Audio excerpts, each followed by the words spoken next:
Okay, we're back with another episode of Sherlock Holmes. We are investigating the Kew Gardens drama.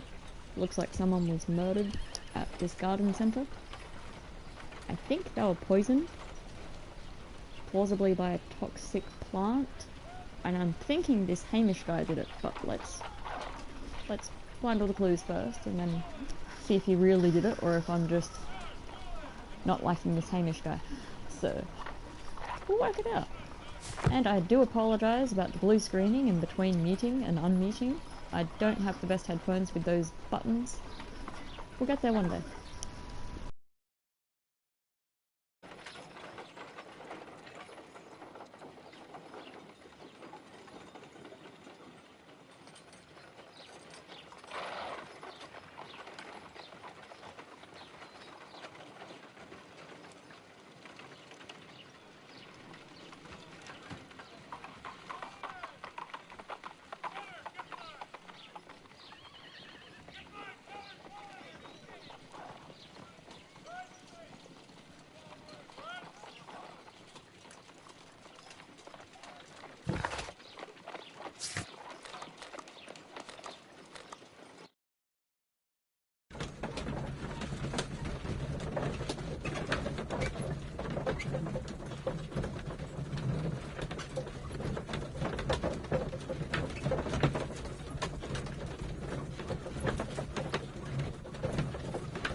Can you tell me if you saw Mr. Montague Dunn on the day of his death?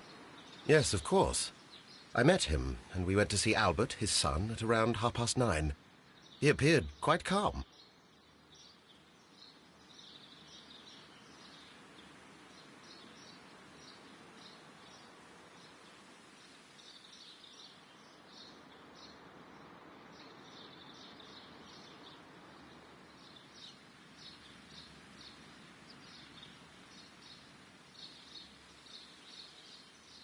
What were you doing on the morning of the accident?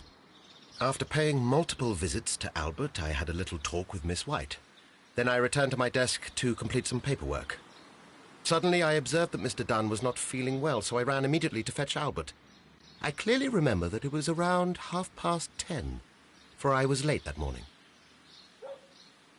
Thank you, Mr. Hamish. We shall continue our investigation.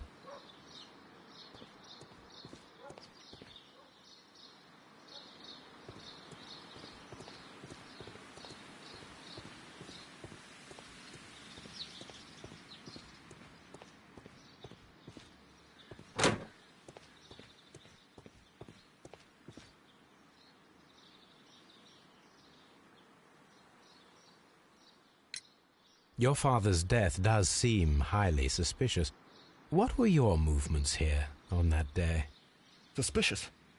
Well, I was working in the seed house, taking care of Lysa something, or Lear Pontus, or... No, wait. Ah, these Latin names. I spent so many hours trying to memorize them. Did you see your father that day? Yes. He came here with Mr. Hamish for his weekly visit. There was nothing unusual about that. And then? Nothing. They stepped out to the backyard. It was perhaps 20 minutes before 10 o'clock. Then about 10 minutes later, I saw my father heading for the dry tropics room while Mr. Hamish returned here. And Mr. Hamish and Miss White, what were they both doing that morning? Mr. Hamish visited me a couple of times. I also saw him returning from talking with Miss White, and that was at 10 minutes past 10. But then he ran back here to me to tell me that my father was feeling unwell. We hurried across to the water lily room, and I found my father lying dead on the floor. Oh, my God. Thank you, young man. We shall see you again soon.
Can you tell me what Mr. Dunn was doing upon the day of his death?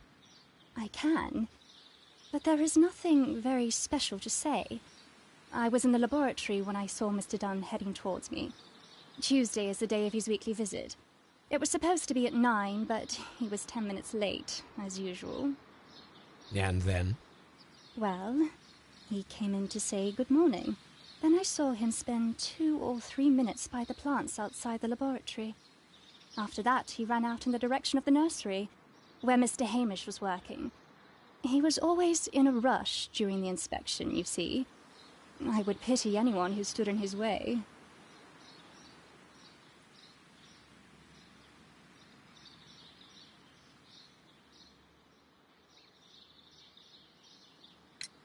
And that was the last time you saw him? Yes. I stayed in the laboratory until 20 minutes to 11, when I heard the cries of Albert and Mr. Hamish from the large glass house. I joined them as soon as I could, for I knew that something must be very wrong. What exactly were you doing in the laboratory? I was recording an experiment for my thesis. I only stopped my work once when Mr. Hamish visited me briefly around 10 o'clock.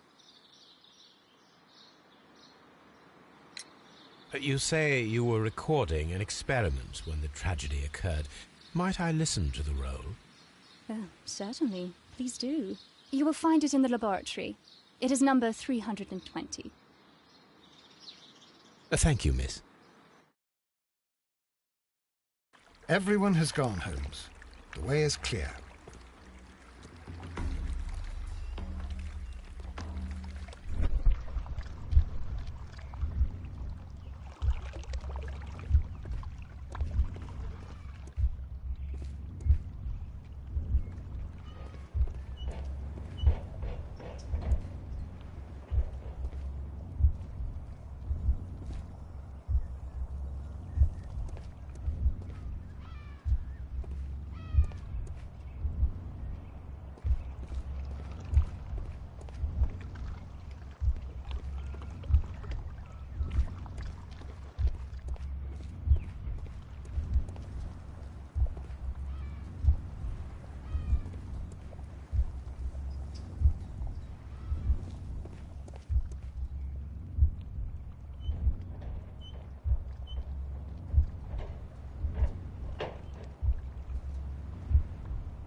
When Montague Dunn was standing close by the plants, the caterpillars were released and caused the deadly spores to activate. Panicking, and likely already half asphyxiated, Montague Dunn started back and knocked over the bust. He rushed to the door, but it was locked. He had to force it open with his shoulder. We already know the outcome. Montague Dunn collapsed and died not far from the pool. Well, it is time to perform our experiment on the ventilation system.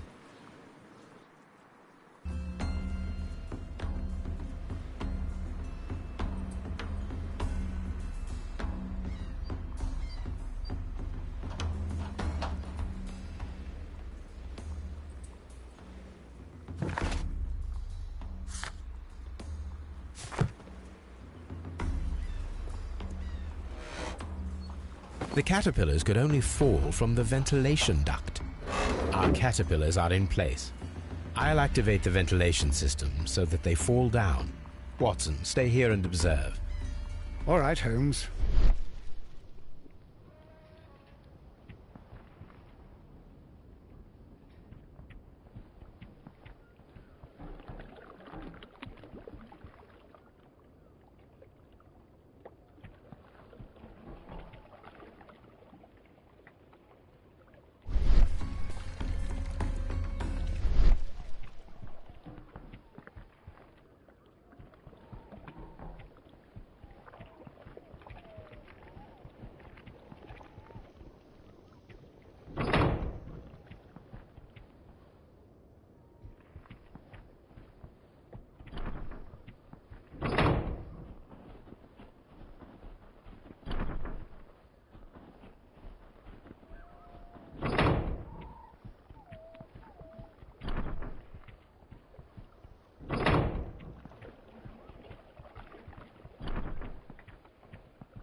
Before start, the power is on.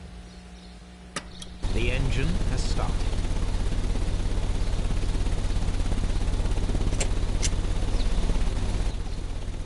The ventilation system is working.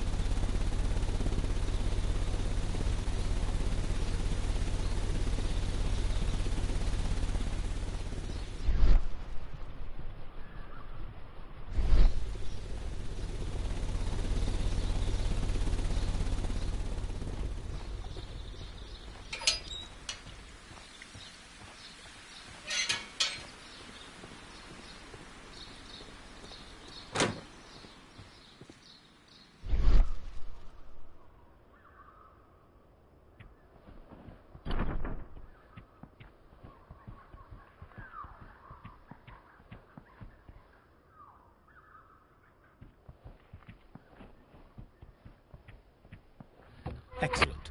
This ventilation fan is working. Let us see if I can activate the other one.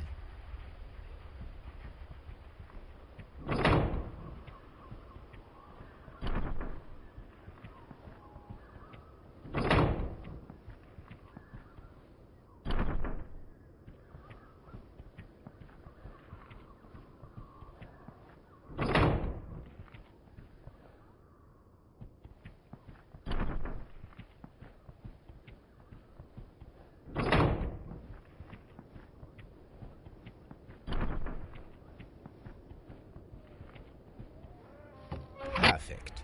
Now I just need to find Watson to check the result.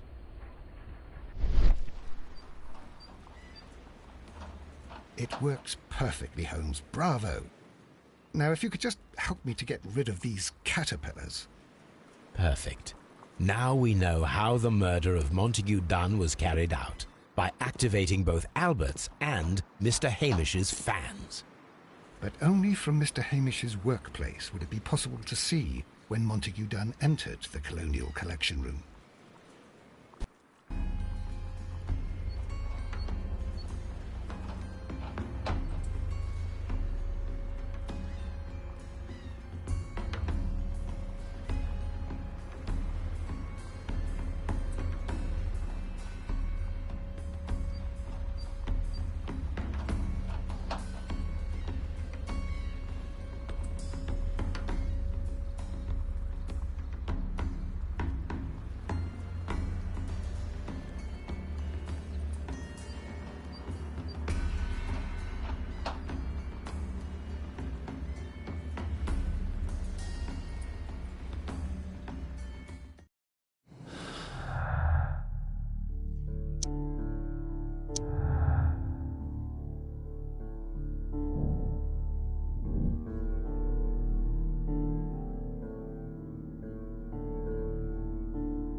Let's go to Scotland Yard.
Inspector, I believe that Martin Hamish is guilty of the murder of Montague Dunn.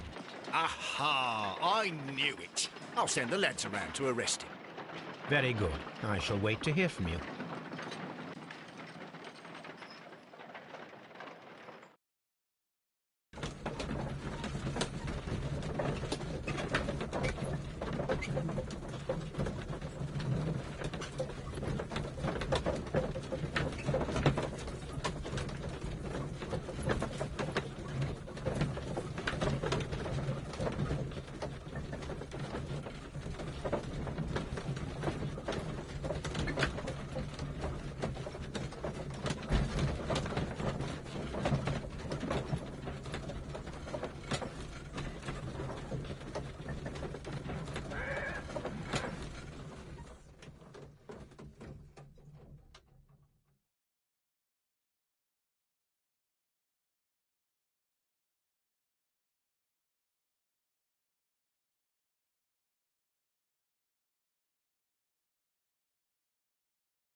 Inspector, I came here as quickly as I could.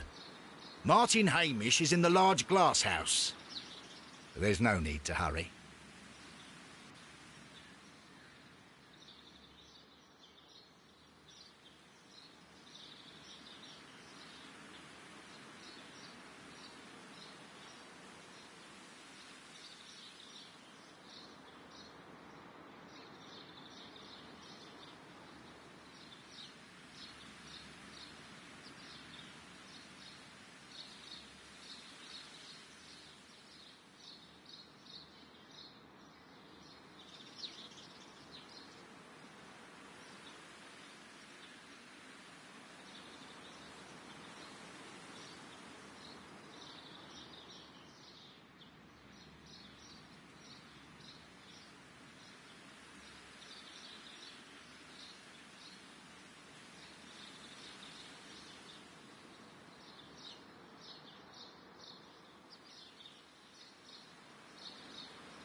Martin Hamish is in the large glass house.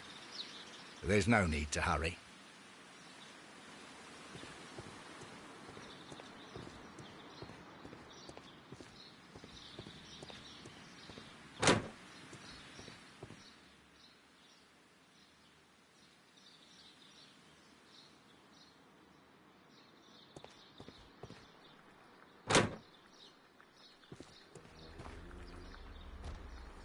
Holmes, my God! Yes, we found him like that. Our messing around with the ventilation system didn't go unnoticed. Mr. Hamish realized that we knew. Inspector, could you arrange the body, please? I should like to examine it.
Well, this is interesting. This man is the one I actually thought did the murder, so I guess it's a little odd to now find him dead. Now let's find out if he was overcome with guilt and committed suicide, or if someone else thought, well, we'll think he did it anyway and decided to kill him, making it look like a suicide. Let's work it out.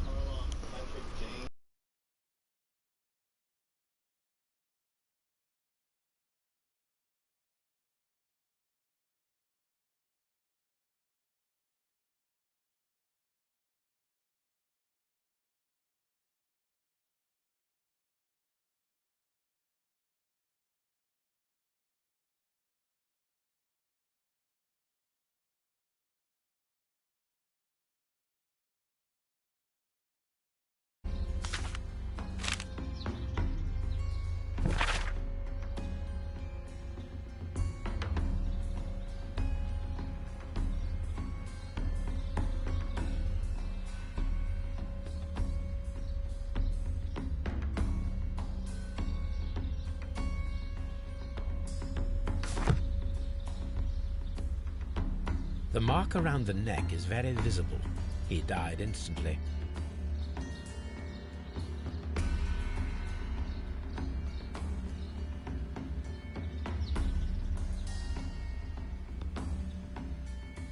Holmes, his left shoe is unique.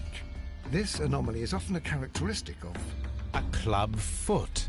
Bravo, Watson. That is the key element of this case.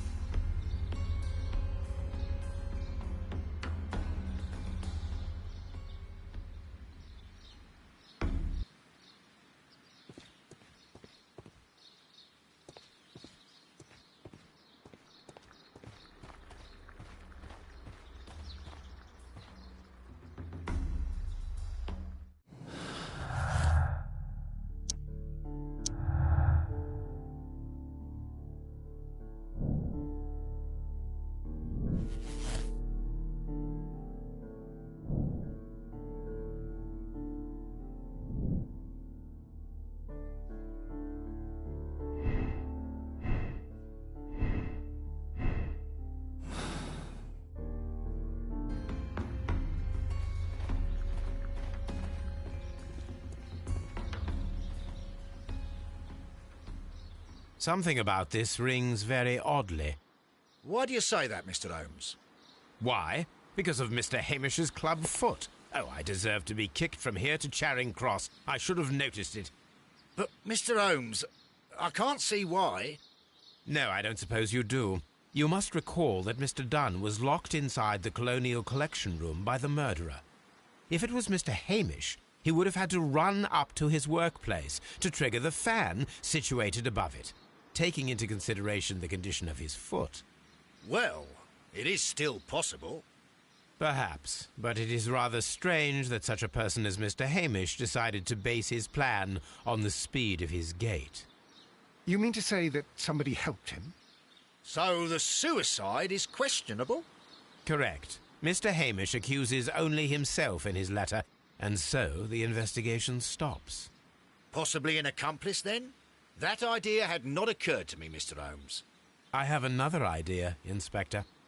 Thanks to the testimony that we have collected, we are able to rebuild the events as they took place that day. With a timeline, such as we did in the Jack the Ripper case. Precisely. The map at the entrance of Kew Gardens should help us with our timeline. Let us analyze the facts and statements so that we may recreate the events of that morning.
Let us summarize.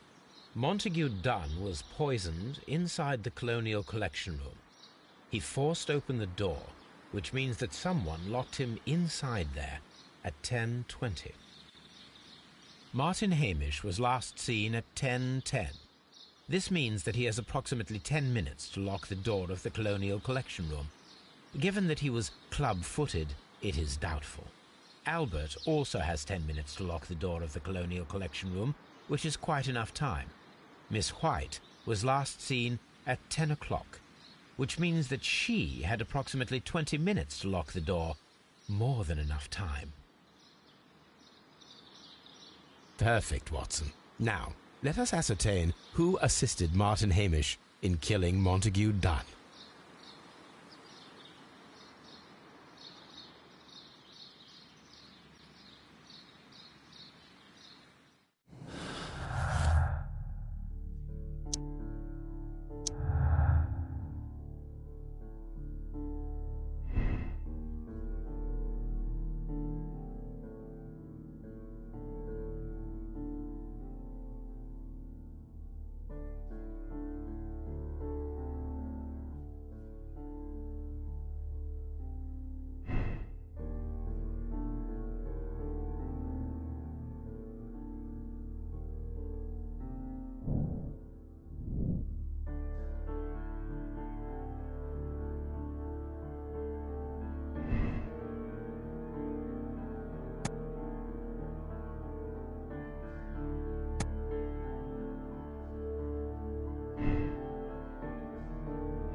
But Holmes, how can you be certain that we'll find Miss White here?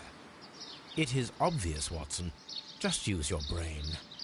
I am using it. I do use it.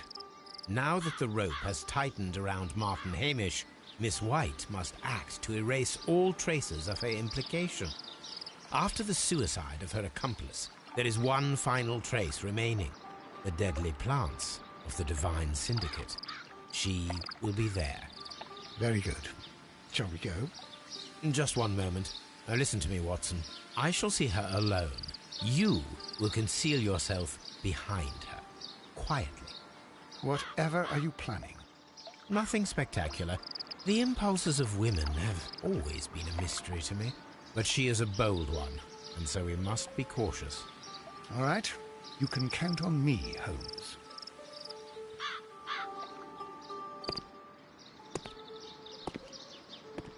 Mr. Holmes, good day to you. You do not seem surprised, Miss White. Well, I was expecting you. Not for too long, I believe. So please tell me, as it is still unclear, who planned the murder? Was it you? You were wrong, Mr. Holmes. It was Martin Hamish, then. You managed to convince him to take on a more prominent role. You could not be further from the truth. You think that you can fool me? You don't care what I think. It is difficult to care about someone who is capable of pushing a man to his suicide. It is over, Miss White. The police will be here any minute. Over, perhaps. One moment you were here, and the next, you were on the other side. The other side? No! Stop!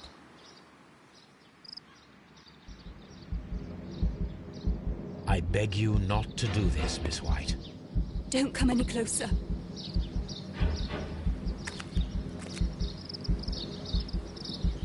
Please remain calm. We can help you. Not one step further. Don't try to stop me. Stop this foolishness. You cannot truly want to die. No, it's too late.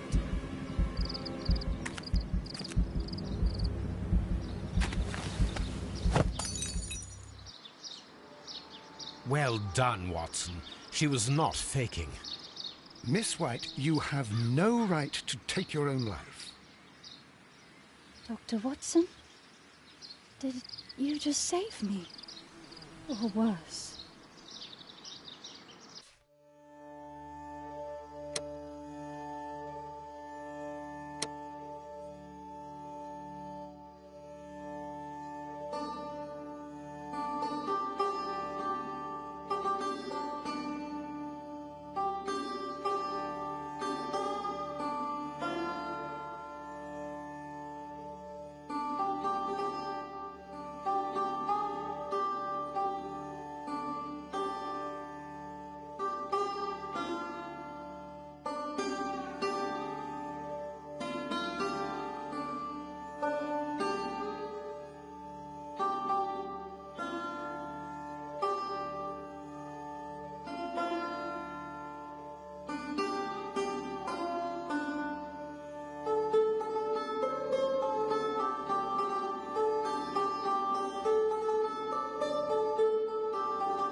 I must say, I cannot believe that.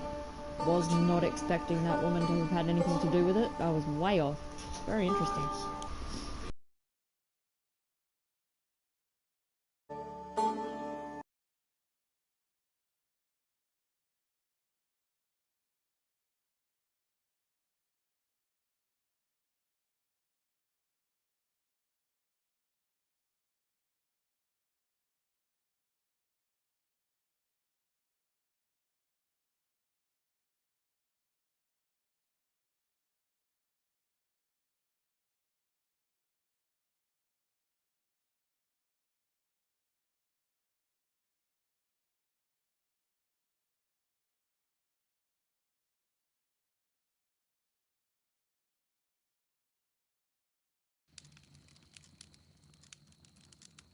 Where are you going, Holmes? Have you been invited somewhere? We have been invited, Watson, We have. Where to? to the Baker Street Irregulars' annual dinner. They sent us an invitation. It is on the table. A dinner? How could those street urchins afford anything like that?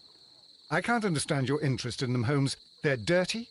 They wouldn't hesitate to steal your wallet. They... Watson, you should be excited. It is a secret dinner. Its location changes every year. Read the menu. Sounds mouth-watering. All right. We, the secret police of Baker Street, invite you, Sherlock Holmes, and Dr. Watson to our annual dinner. Menu, entree, frozen rat-head salad. Is this a joke? Not at all. Pray continue.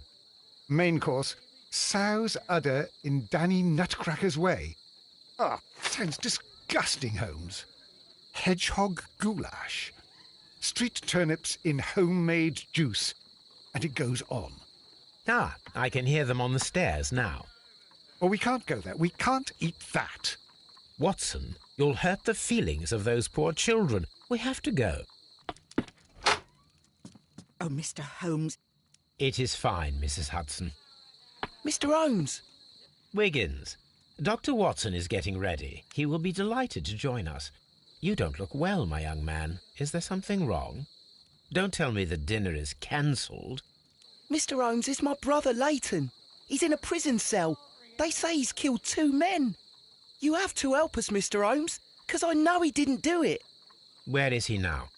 From what I've heard, they took him to the yard and they gave him a good beating already. You know what they're like. They'll hang him. They won't look any further. Holmes, we have to help him. Well, and forget about the dinner. Wiggins, I'll take the case. You're fantastic, Mr. Holmes. I'll be waiting for you at the crime scene. You'll be there, right? It's on Half Moon Street in Whitechapel. Very well.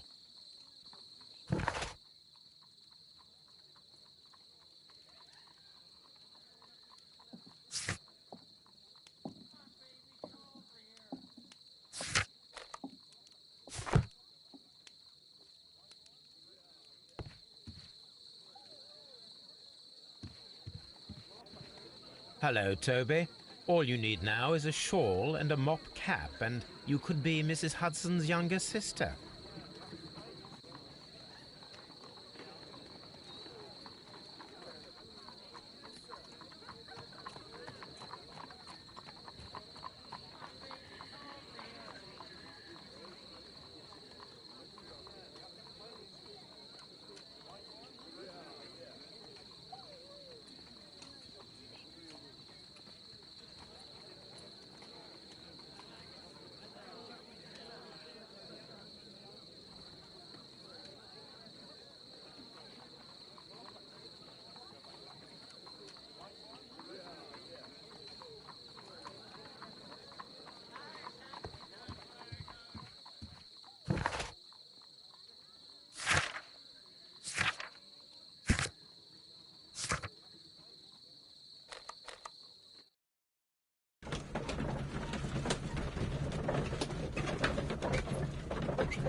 Please, gentlemen, leave the scene now.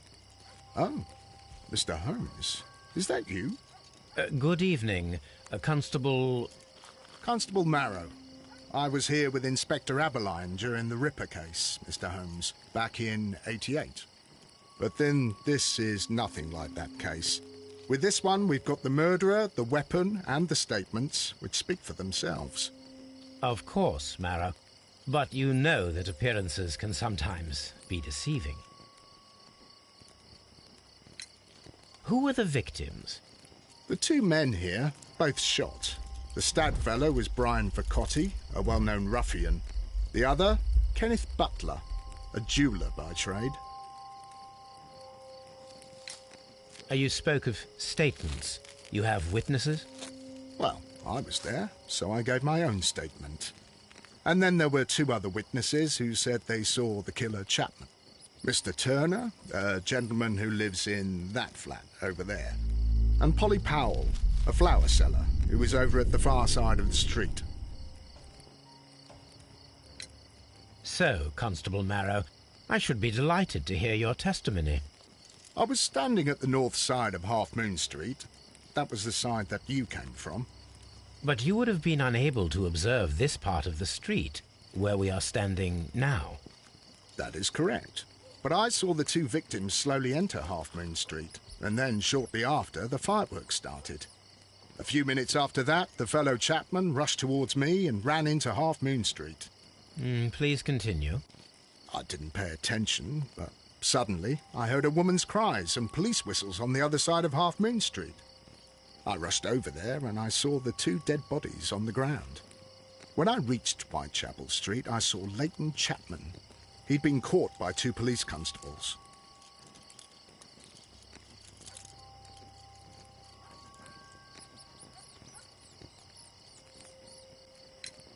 Did you hear the shots?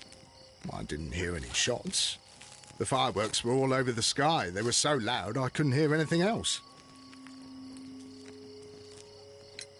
What were the fireworks in honour of, Constable? Well, today's Queen Victoria's birthday, Mr. Holmes. Ah, yes, I appear to have lost track of the days. It is May now, of course.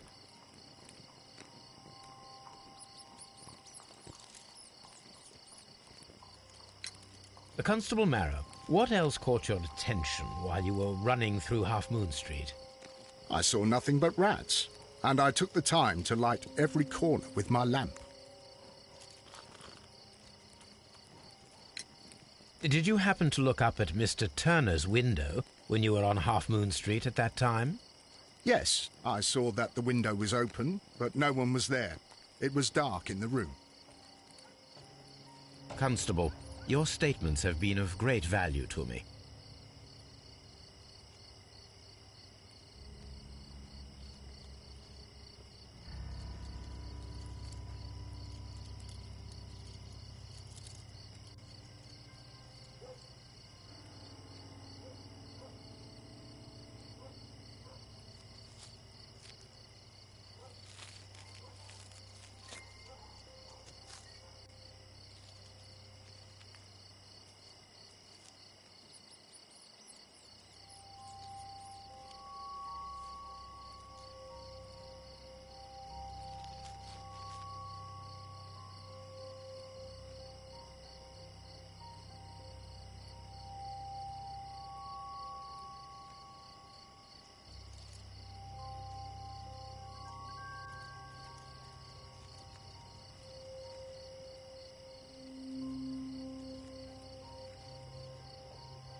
He tried to stop the bleeding with his hand.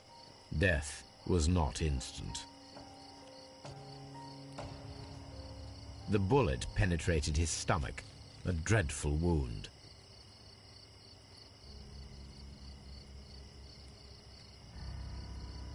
A tattoo from Westgate Prison.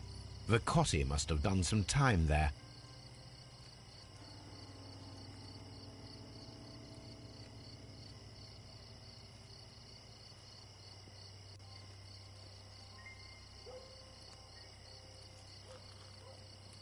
Brian Vercotti suffered greatly. What a terrible way to die.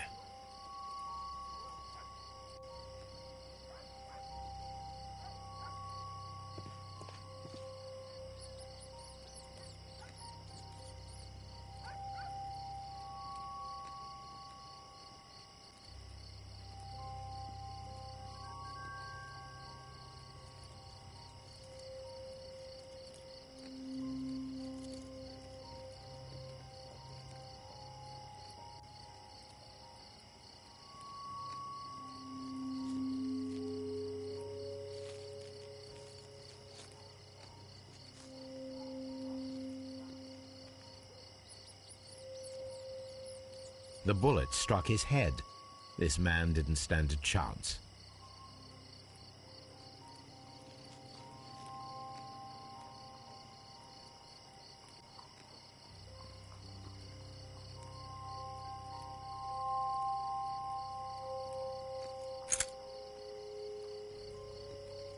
This is an ordinary key. I wonder what kind of door...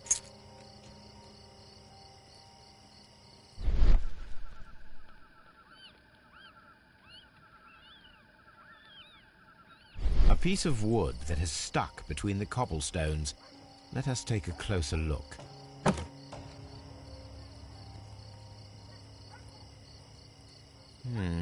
This shard of wood is quite new.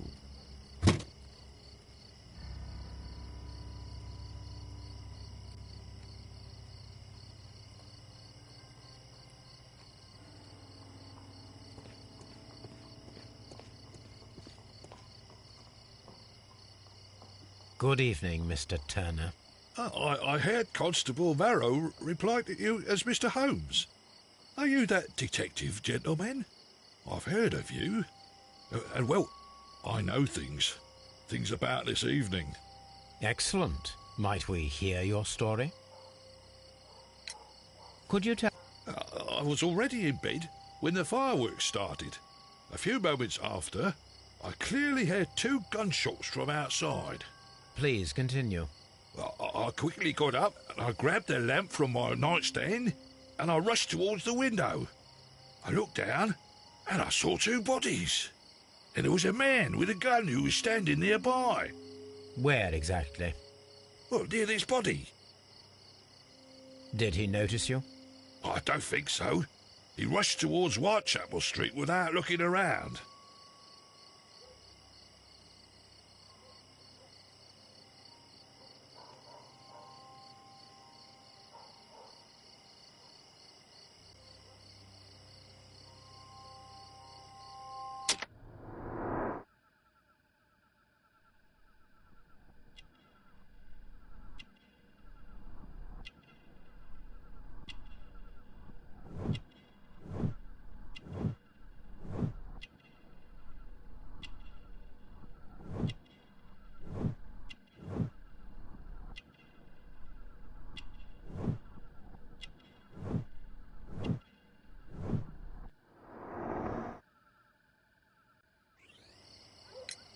Mr. Turner, did you see anyone else in the street?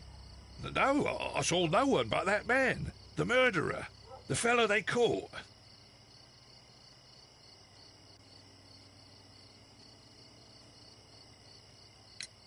Were the 2 shots you heard consecutive? Yes, there was a very short pause between them, and they sounded different somehow. It seemed to me that the second shot was louder than the first. That is an interesting comment. Mr. Turner, what were your actions after you stepped up to the window? I was afraid that the man with a gun might return, so I stayed close to the window till I saw the policeman coming in the Half Moon from Whitechapel. Then I walked out to tell them everything I saw.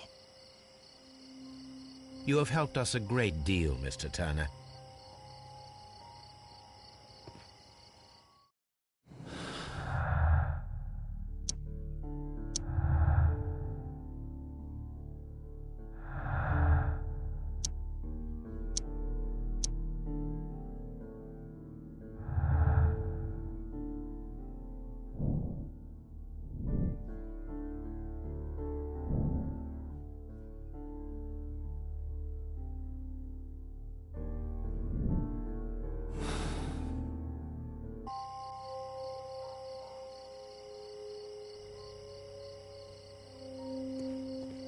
Mr. Holmes, did you see my brother at Scotland Yard? Is he all right?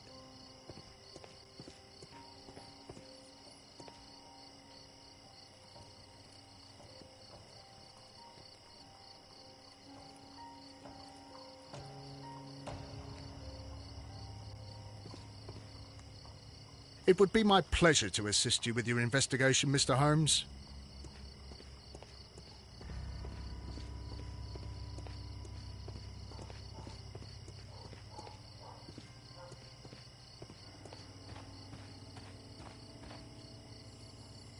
Mrs. Powell? What do you want? My name is Sherlock Holmes. I'm assisting the police with their investigation of the crime that took place this evening. Well, I've already gave my testimony, but very well.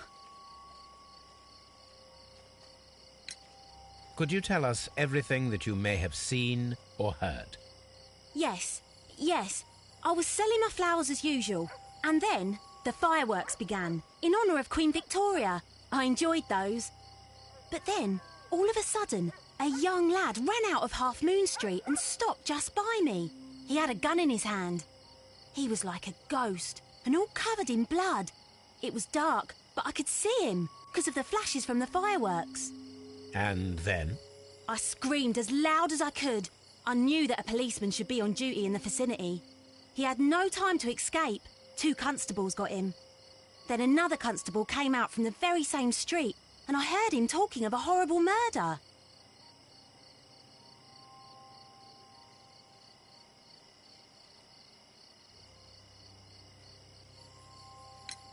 Mrs. Powell, did you hear the gunshots? I'm not sure. You know, what with the fireworks? Did you see anyone else leaving Half Moon Street, prior to or at the time of the crime? No, sir, I did not. Even with all the fireworks, I was very attentive, as I'm always on the lookout for customers. My thanks to you, Mrs. Powell.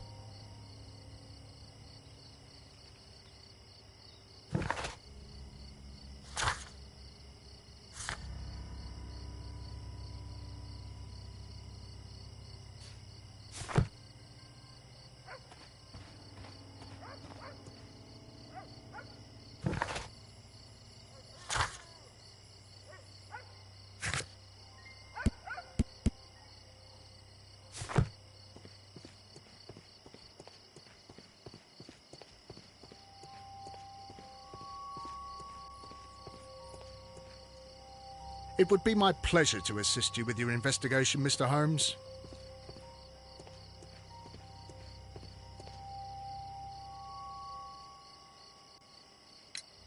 Mr. Turner, you have stated that you remained close by your window after the crime, is that correct? Oh, yes, Mr. Holmes. I stayed at my window until the policeman arrived to examine the dead bodies. That is very interesting, Mr. Turner. Constable Marrow stated that he did not see anyone at the window when he was running through Half Moon Street. Well, I think Constable Marrow and me, we might have been distracted by the whistles and shouts coming from Whitechapel. We could have missed each other somehow. You understand what I mean? It was a bit of a stressful moment, to tell you the truth, sir. Allow me to form my own theories, Mr. Turner. Would you mind showing me the view that you had from your window? Not at all, Mr. Holmes. Please, follow me. Mr. Turner appears to live very modestly.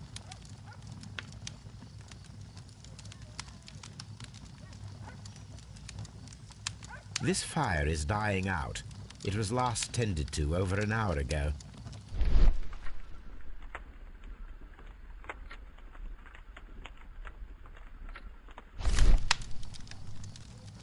The papers are almost entirely burned.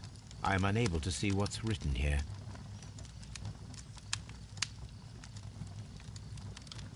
These words are illegible. The papers were thrown into the fire just a short while ago.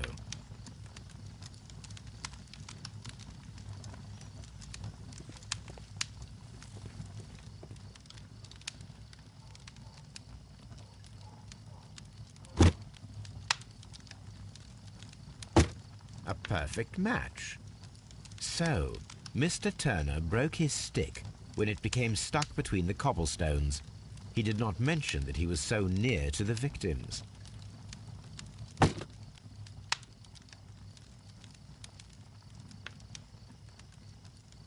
The books on this shelf are in a mess.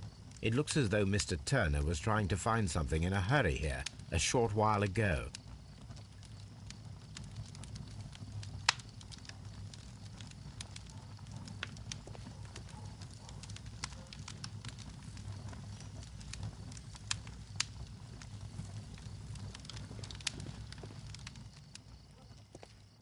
Mr. Turner was roused from his bed by the sound of gunshots.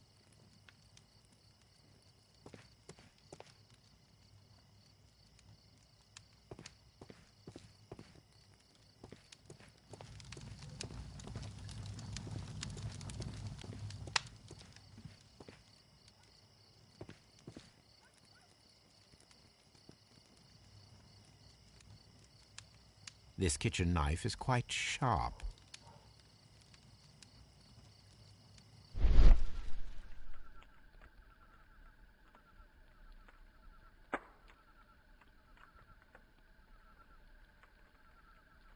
There are pieces of shredded paper scattered over the table. This kitchen knife was used to cut the paper.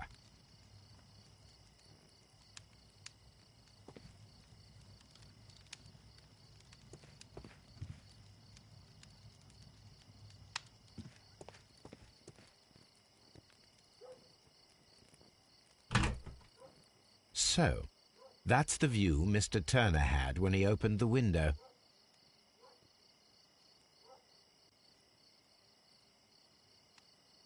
The dead body of Kenneth Butler. Brian Vercotti's contorted corpse. Mr. Turner had a perfect view of the crime scene. He saw the bodies clearly, and Leighton Chapman standing over them.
So Mr. Turner used a book to hide an object that he found on Kenneth Butler's body.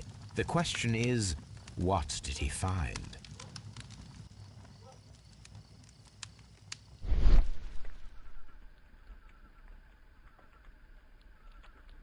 I can see prints from greasy fingers upon the cover of this book. Let us take a closer look. Well now, what a find!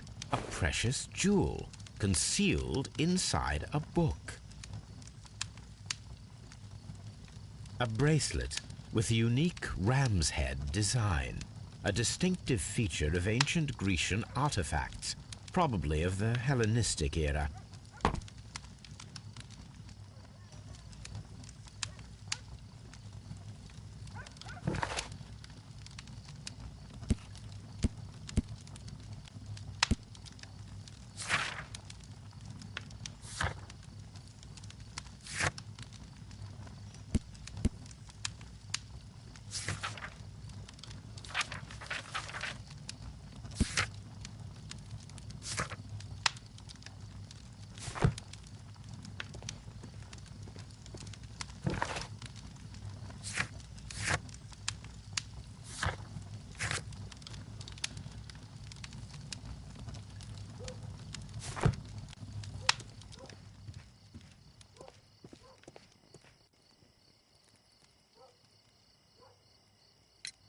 Mr. Turner, how would it be possible for a man of advanced years, such as yourself, to rush from his bed to the window in a matter of seconds, as you have stated?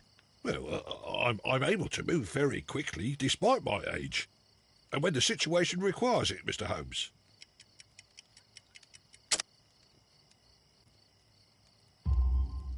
I highly doubt that, Mr. Turner. I observe that you suffer a severe limp due to your injured right leg. It would have taken at least 10 seconds for you to approach the window. That means you could have easily missed something or someone in Half Moon Street during that time. You're right, Mr. Holmes. I could have missed something. But it did seem to me that everything happened so quickly. Oh, time can pull tricks on you. And what of everything else that you told us? Mr. Turner, it is vital that we have your complete and true statement. Mr. Holmes, I do assure you that the other things I said were most sincere.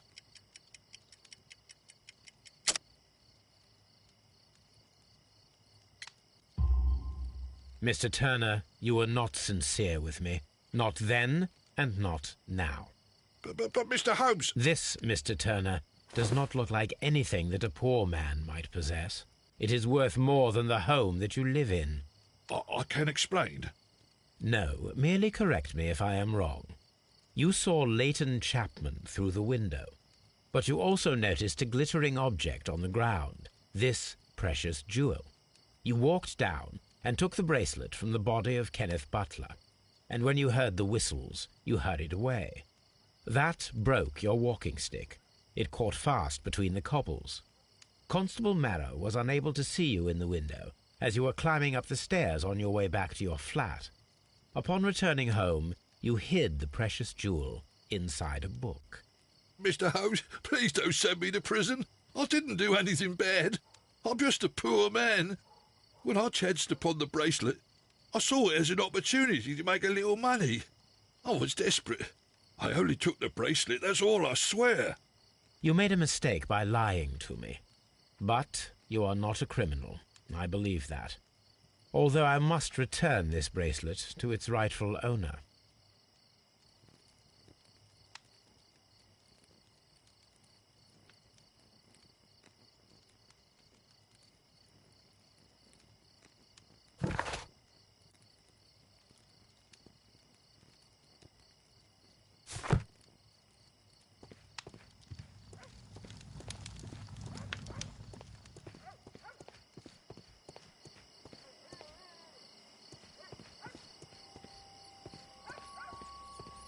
It would be my pleasure.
Mr. Holmes, whatever brings you here so late at night?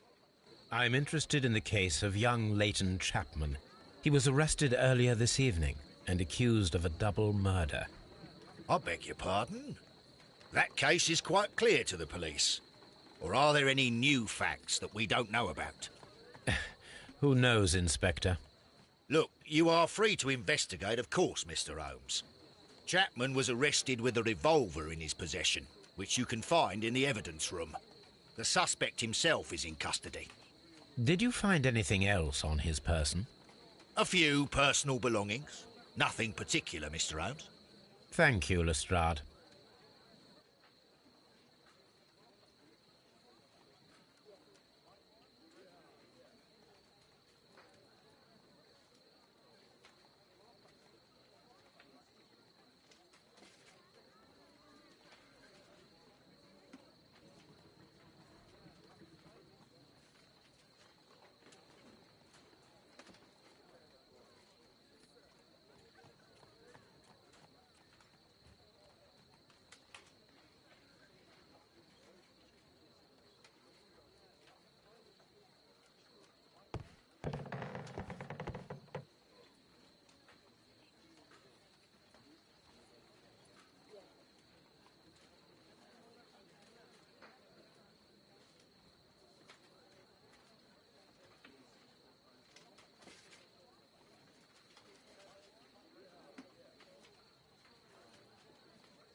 Please escort this suspect for interrogation.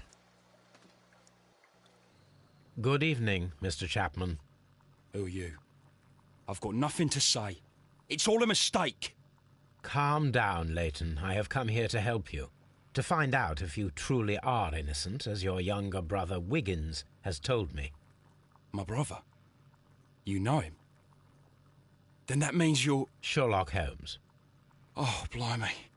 All right, Mr. Holmes. I'll tell you everything.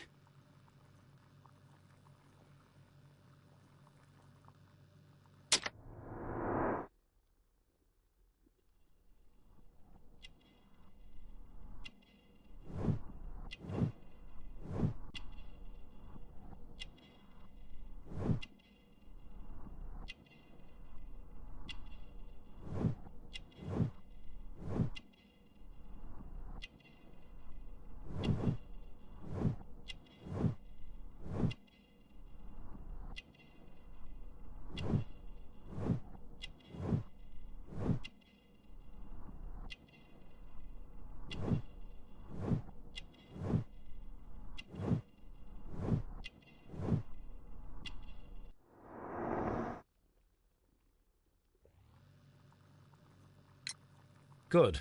Tell me your account of what happened. I left my work and I hurried up to see the fireworks in Whitechapel. I was late, so I decided to cut through Half Moon Street. I saw the first fireworks light up in the sky. I bumped into a constable on a corner before entering Half Moon. Then suddenly, what with all the firework flare, I saw two men. They were both lying flat in the middle of the street. I stopped where I was. I thought about turning back to the police, but as I was thinking of that, I saw a third person. He was leaning over the body that was furthest from me. The second I saw him, he raised his head and he stared at me. In a flash, I saw his gun, but he made a dash for it instead and he escaped through Whitechapel Street. So you might still have had time to return to the constable. I panicked. I didn't know what to do. Anyway, I approached the bodies just to see if they were still alive. I saw that one had blood pumping out of his stomach. He was dying. It was horrible. Second one was already dead. He had a hole in his head. He was holding a gun in his hand, though. I took it, and then I followed the third man. Interesting. Pray, continue. I turned a corner, and I saw the man standing in the middle of the street. He seemed to be in some sort of panic. And then, Mr. Holmes, something strange happened. I told the police and they laughed at what I said, but I swear to you, my words are true. I started running towards him. But then I was blinded by a flash. It was so bright that I hardly saw anything for a good dozen seconds. But I kept running forward. As I arrived in Whitechapel, I heard a woman screaming. And then I was caught by the police. But there wasn't a trace of that man. Of course, then they found a gun and all that blood. I couldn't see the murderer escaping and all that mess. Perhaps I was still half-blinded at that moment. A thrilling account, my young man.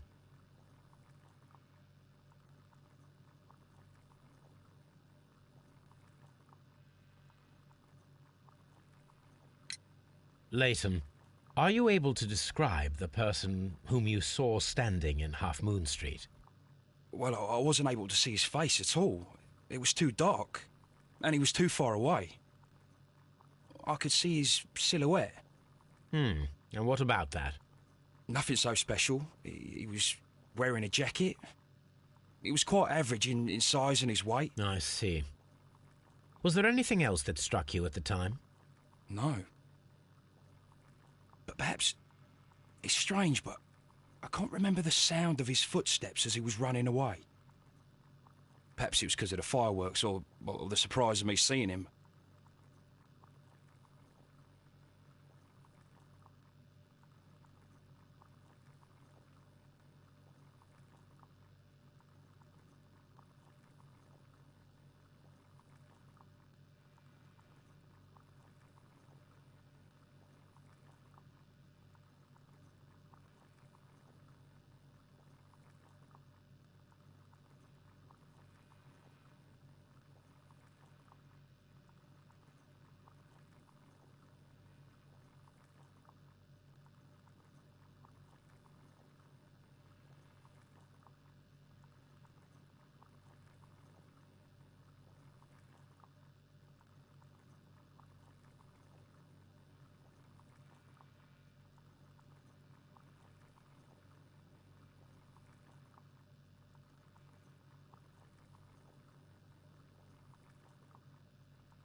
Leighton, I confess I am puzzled.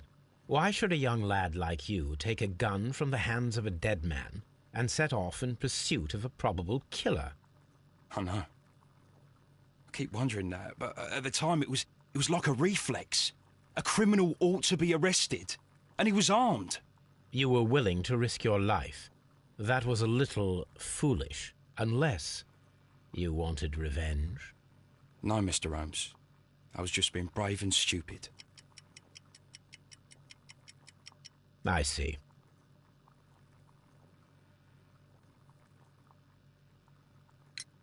Leighton, I confess I am puzzled.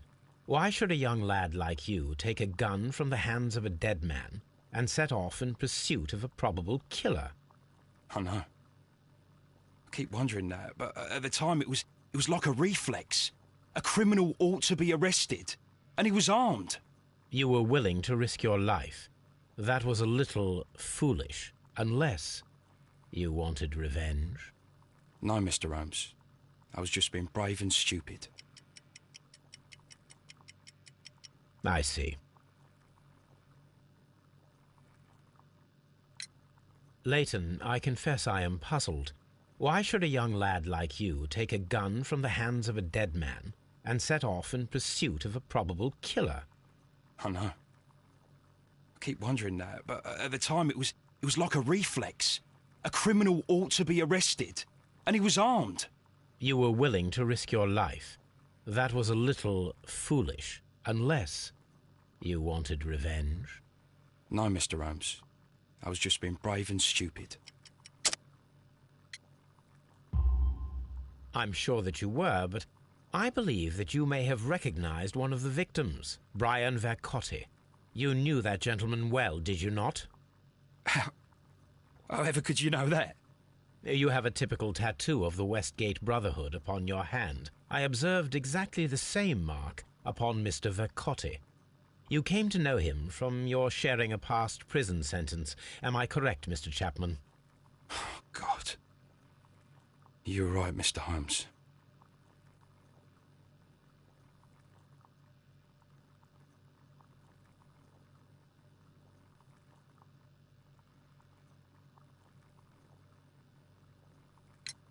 Would you tell me a little about Brian Vercotti? We were convicted for a robbery.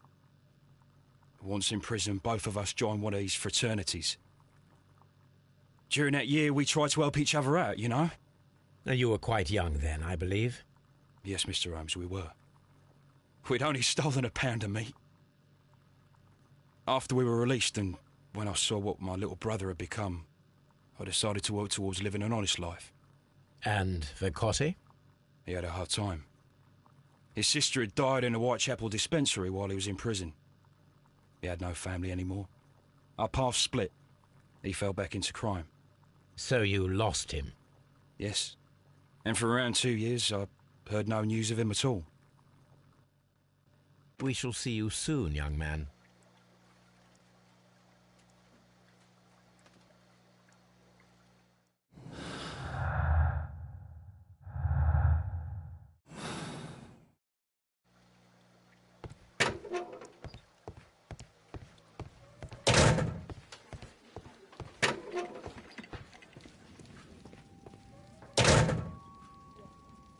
So this is the gun that Leighton was holding when he was caught by the police. It is a Webley revolver, a reliable weapon. It seems as though the shells were not removed from the cylinder.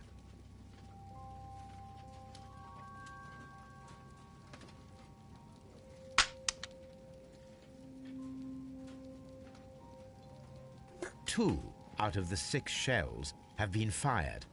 There were 2 shots.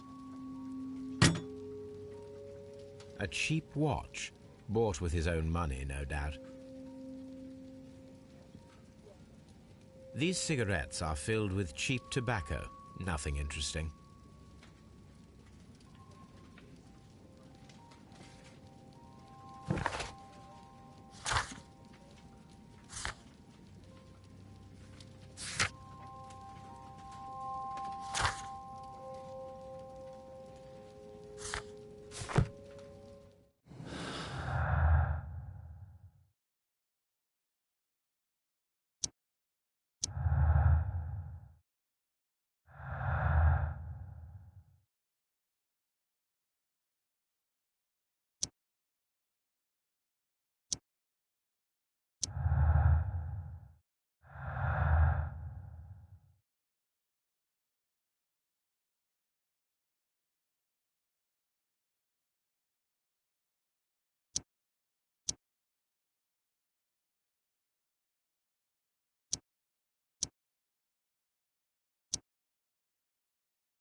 What's up with you, lad?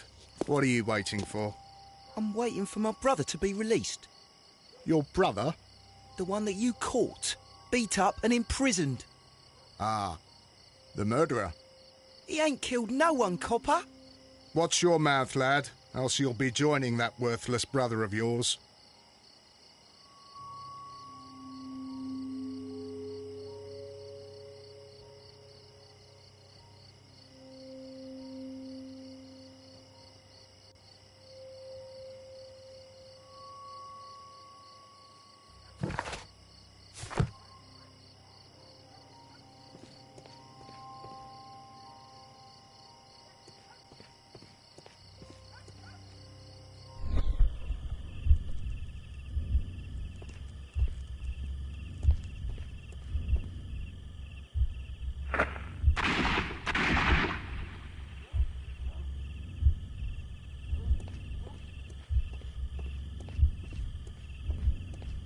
I am unable to see any...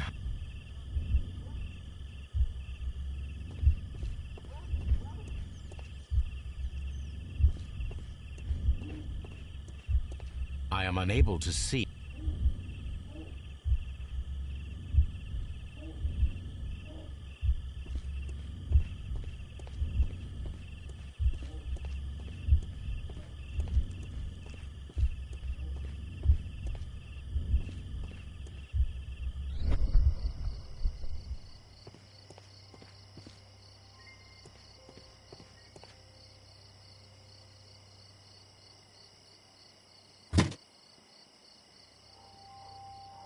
This should be useful.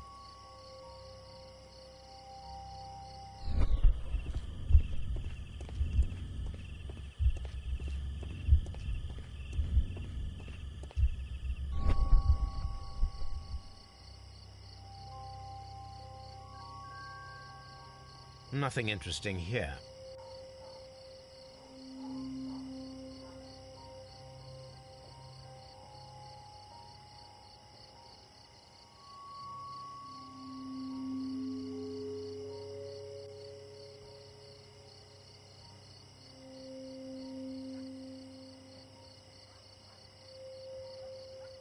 Nothing interesting here.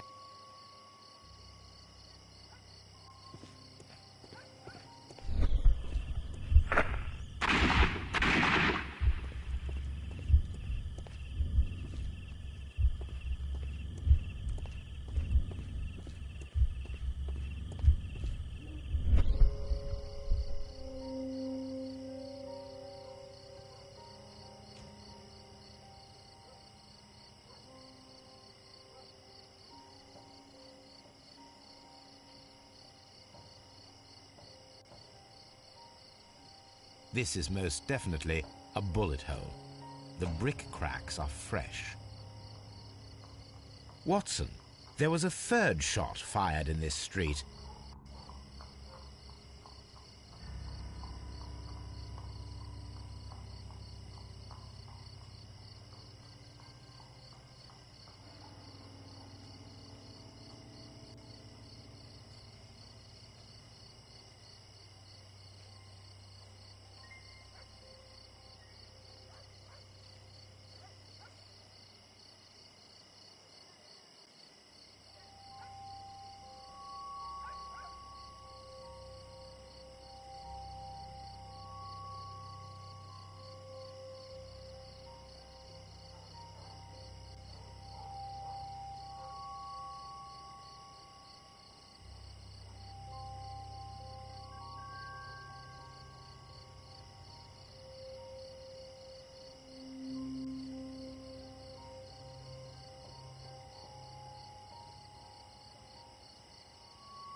Constable Marrow, It would be...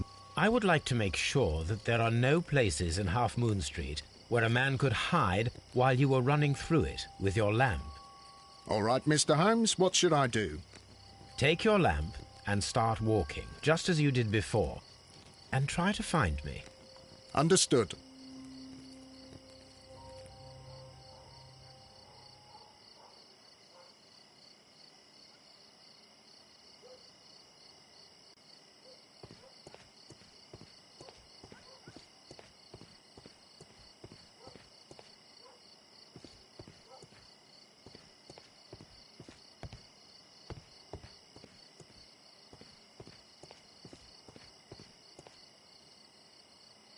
I can see you very well, Mr. Holmes.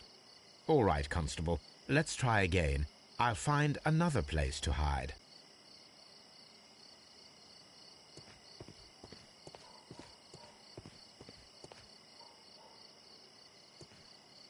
Here you are, Mr. Holmes. All right, Constable. Let's try again. I'll find another place to hide.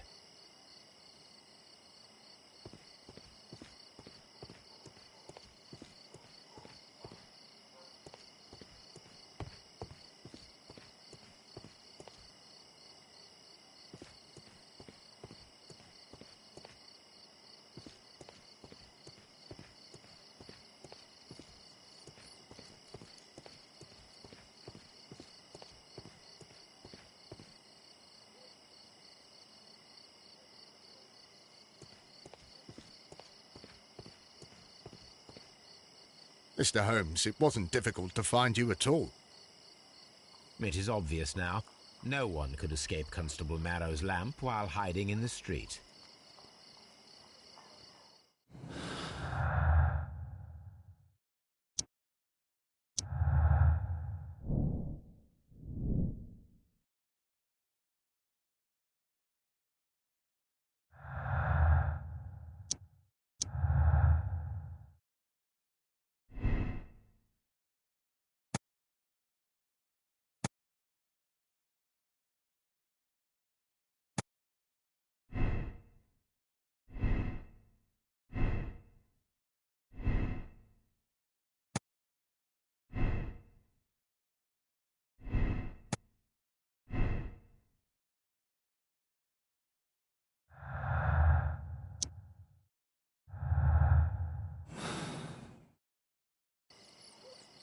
It would be my pleasure to assist you with your investigation, Mr. Holmes.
This mirror is turned towards Half Moon Street.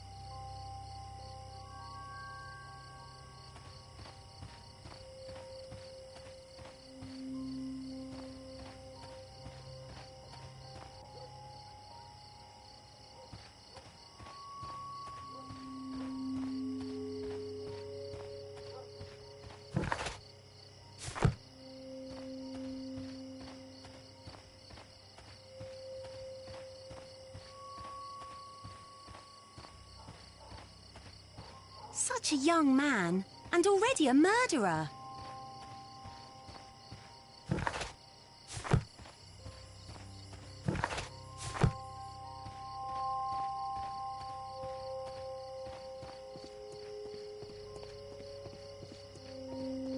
I'll do anything to save my brother, Mr. Holmes.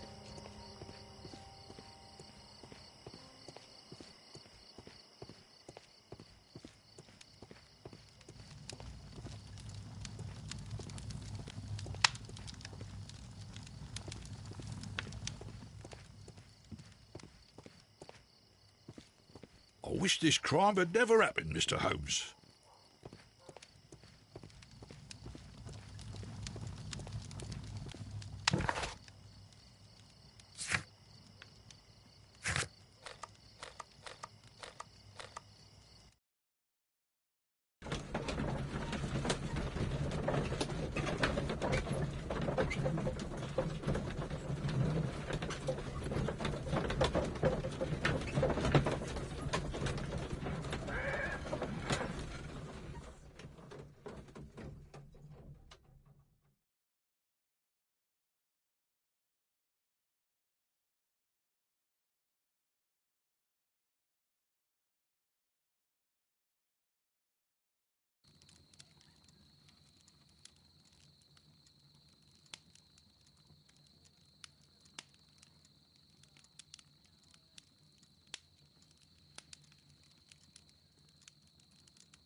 That is not the one I need.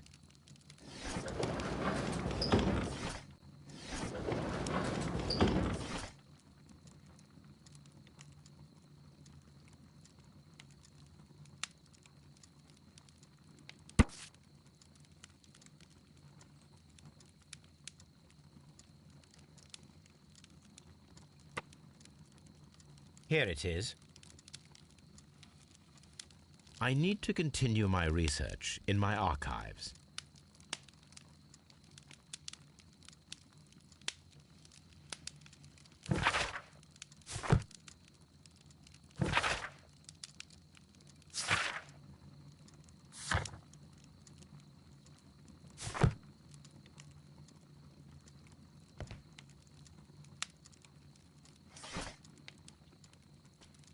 That is not the one I need. That is not the one I need.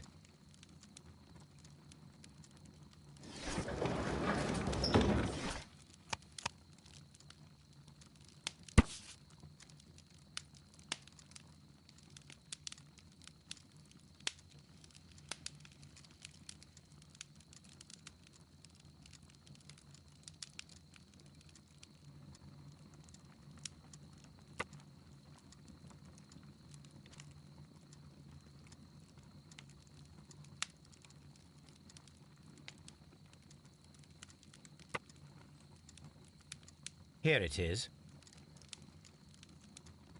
One of the victims, Kenneth Butler, was involved in the story of the stolen Hellenistic treasures. A visit to his pawn shop should tell me more.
Mr. Butler's key.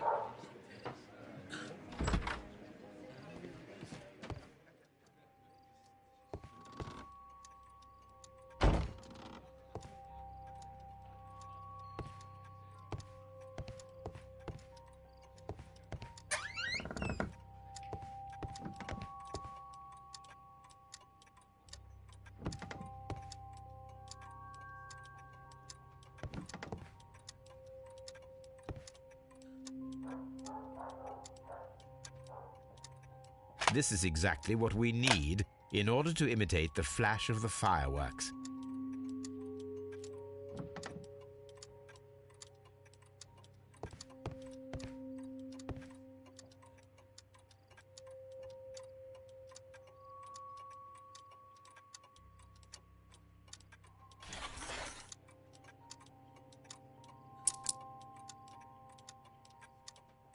The ram's heads. This necklace belongs to the 5 Rams of Mittelin collection. Interesting. That means that Kenneth Butler owned a part of this collection all this time, 10 years after the theft.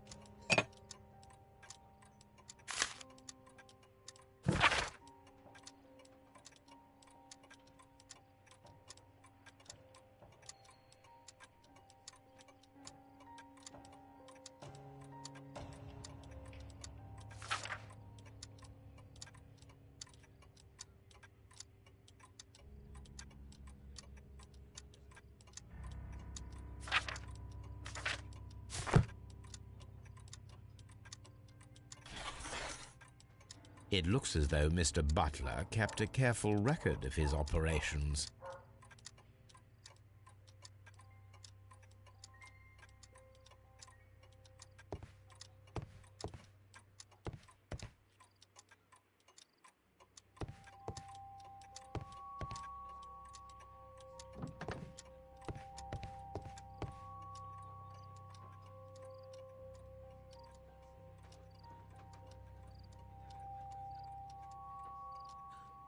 These tools are exactly what I need to climb the wall.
Why are you looking at me all the time like that? I'm just watching you, lad. I never know what to expect from people like you. People like me? Yes, street beggars and thieves. I ain't a thief. Oh, no? Then where did you get whatever it is that you're gnawing on? I very much doubt that you bought it. What ain't seen can't hardly be stolen.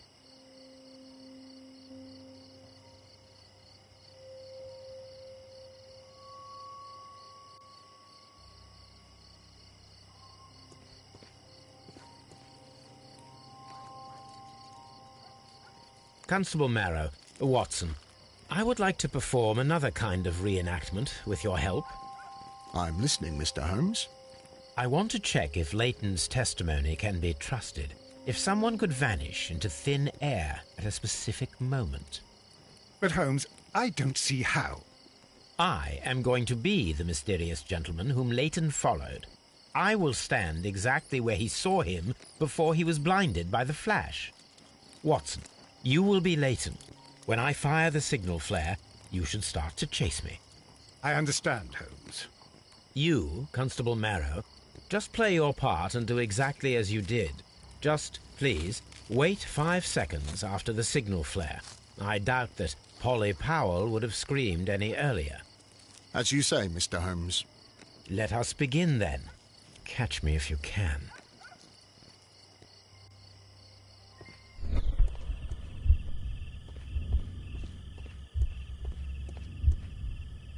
The streetlights fall directly on this wall.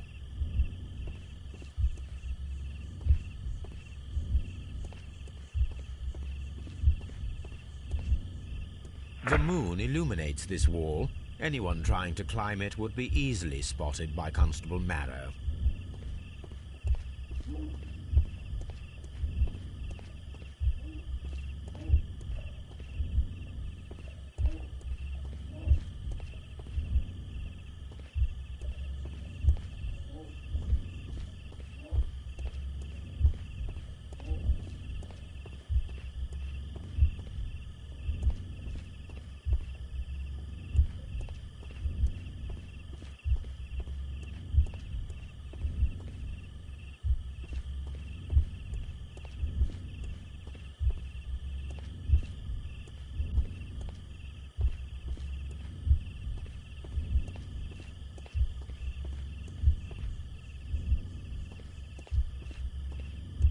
This wall is cast in shadow. It would be difficult to see anyone scaling it.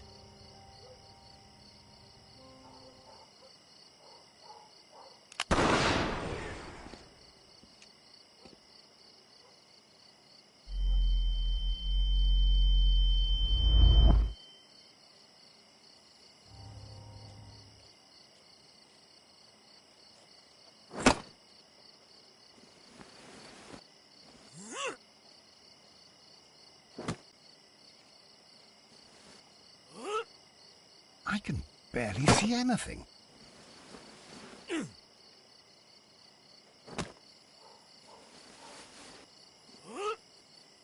Holmes? Are you there?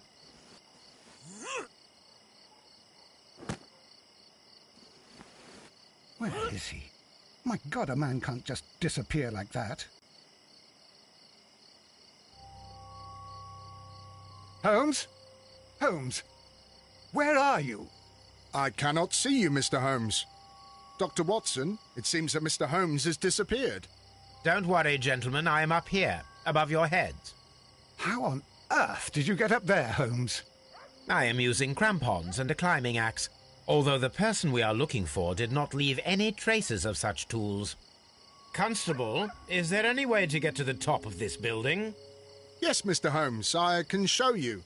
The door to the building can be found from Whitechapel Street. Gentlemen, I am on my way down.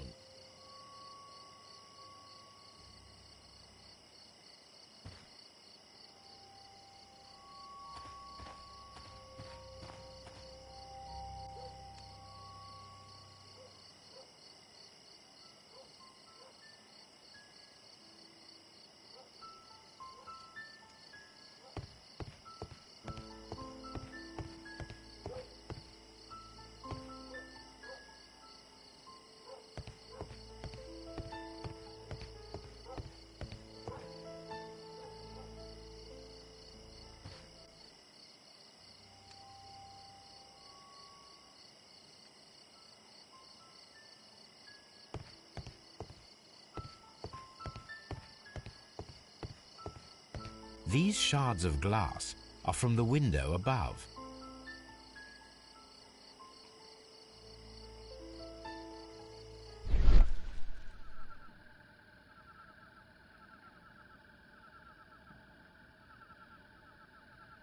A cluster of thick black threads. They're unusually strong. I should examine them under the microscope.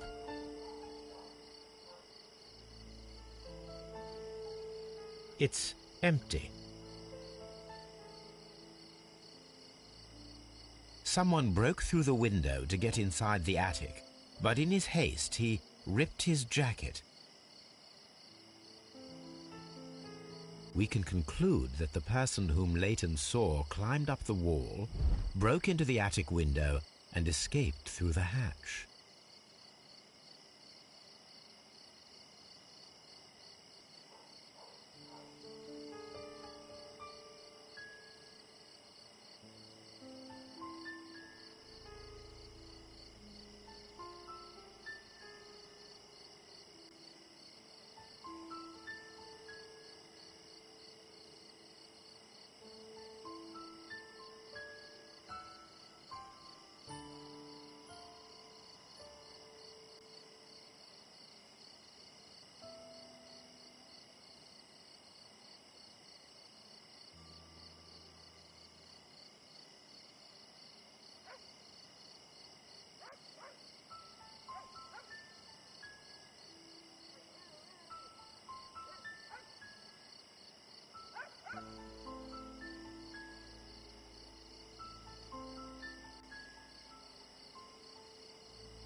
Hello, Toby.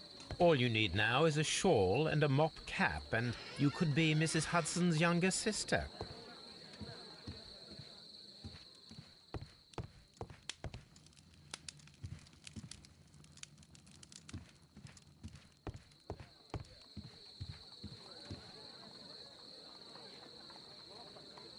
Let us take a closer look.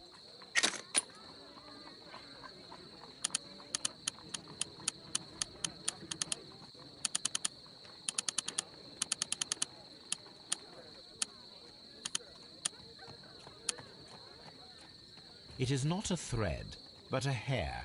I very much doubt that it is human. I need to compare this sample with a human hair and a horse hair. A shaving brush is usually made from horsehair. Watson, could you please pass me your shaving brush? Here you are. Watson, look, what's outside the window? Well, I don't see anything. Ouch! Holmes! Oh, don't make such a fuss. One little hair.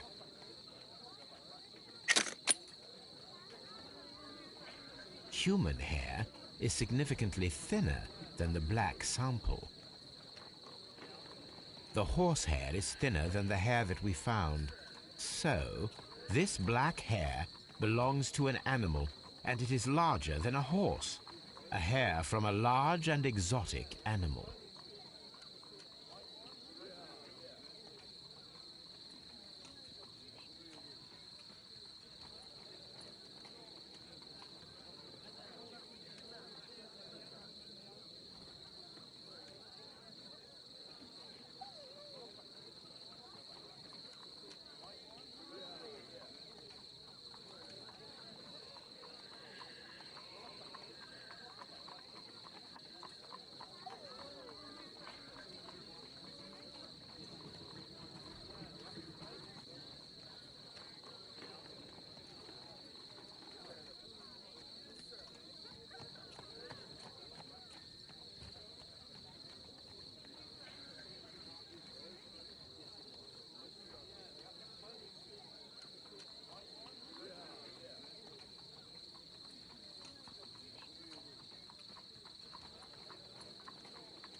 Wiggins, my lad, what are you doing here? You'd best be leaving and be quick about it. I've done nothing wrong. You'd learn more by watching Mr. Holmes. He knows exactly what he's doing. Not like you. Oi, watch your tongue.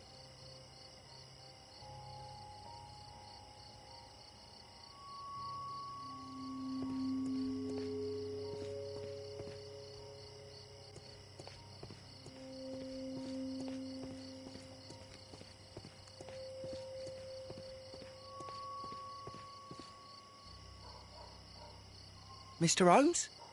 We have good news for you, Wiggins. The investigation has proven very interesting so far. We found facts and details that confirm your brother's innocence. I knew it, Mr. Holmes. But for now, Wiggins, we need your help. Anything you like, Gov.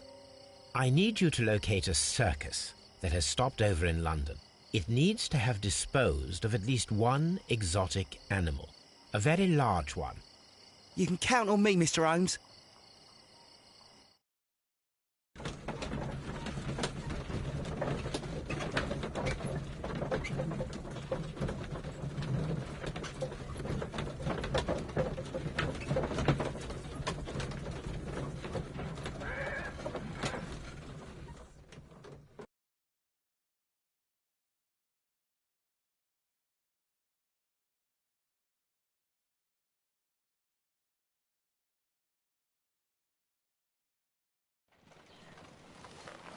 I do hope that those children don't get into trouble, Holmes.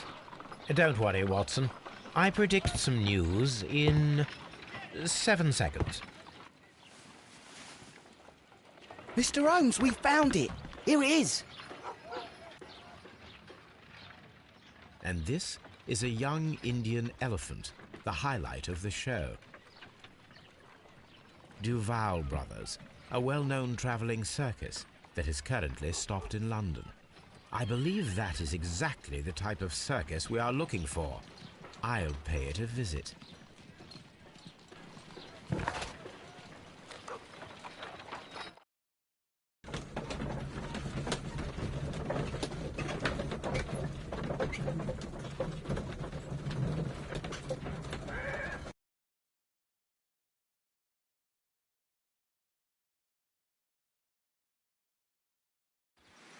Aye, you. Stop right there. Good morning, sir. Pardon me, but why am I not allowed to walk around here? Because it's private. Well, I only wanted to meet the artistes. Hmm? You're wanting to apply for... Nah, you don't look like the type of, artistic lockpicker that we're looking for. You might be surprised. What? Nah, I don't think so. Clear off. You're a bit slow to catch on, eh? Get lost.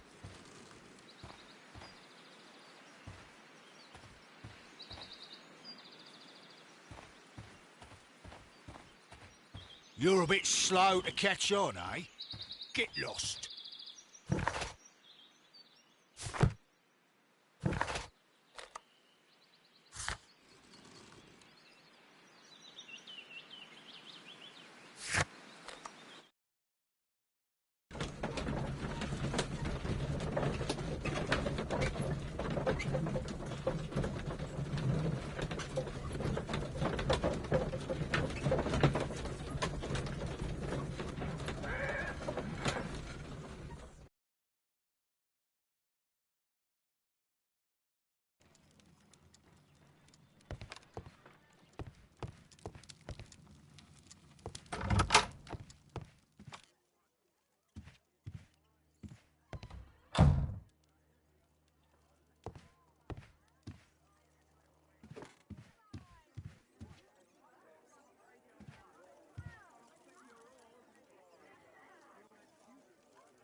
Stay where you are.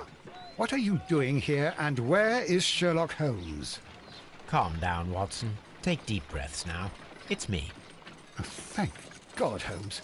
I can't get used to your disguises. Thank you, Watson. That means I am ready to go.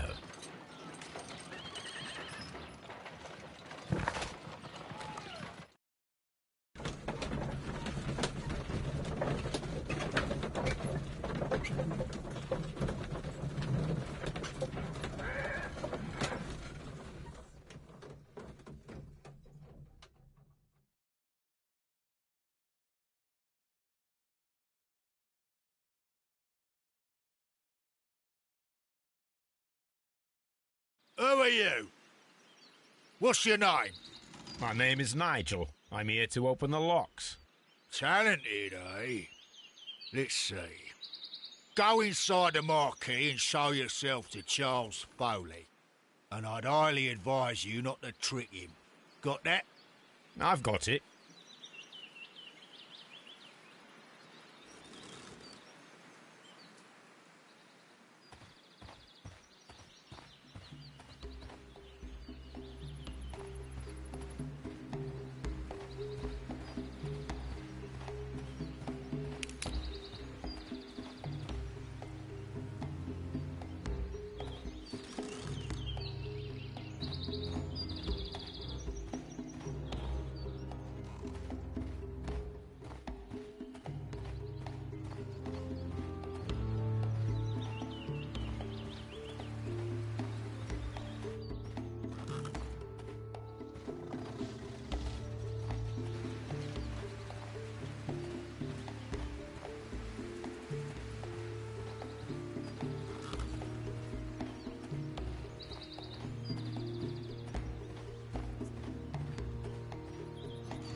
So, everything is here, just as you asked. And what about the money? Some of the barrels are wet. Transportation issues, it couldn't be helped. Whatever. We'll be here after midnight to pick up the supplies. I want to be paid first. No. You'll be paid after we make the transfer, as I said. Right? I hope that no one saw you. The police are on the lookout. Of course not. I'm a professional. Glad to hear it. Be ready for tonight, then.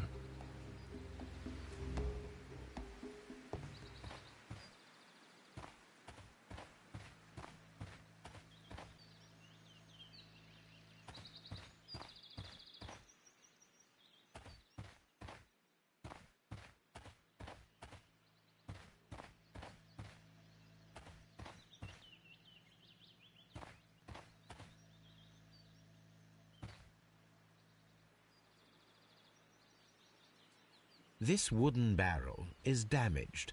It is difficult to say what is inside. There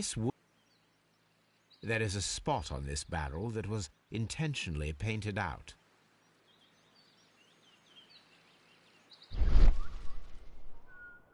The crest of the Honourable Artillery Company. Could it be gunpowder? I need to be sure.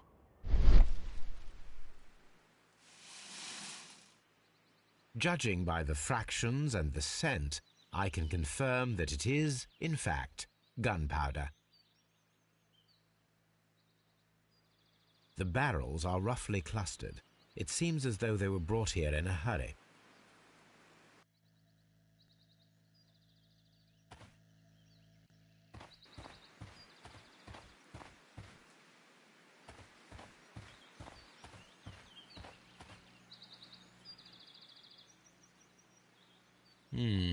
There are enough posters to paste across half of London's walls. This printing press is old, but still quite capable of printing hundreds of pages per day. That's a picture of a contemporary gentleman wearing a Robin Hood hat. Interesting. From lambs into lions. Those are words of encouragement and defiance. This poster was clearly made to fire up rebellion amongst the people. Powder kegs, a printing press, and a great many blank papers. All of this was stolen by the Merry Men quite recently. And these poster samples. I am quite sure it is not a coincidence. The Merry Men are planning some sort of sabotage. Stop right there. Who are you? Are you Charles Foley? Maybe. They say that I can open any door. Do they now? We'll see that lock near the chains on a table over there. Open that.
I need to find out what's behind this Charles Foley.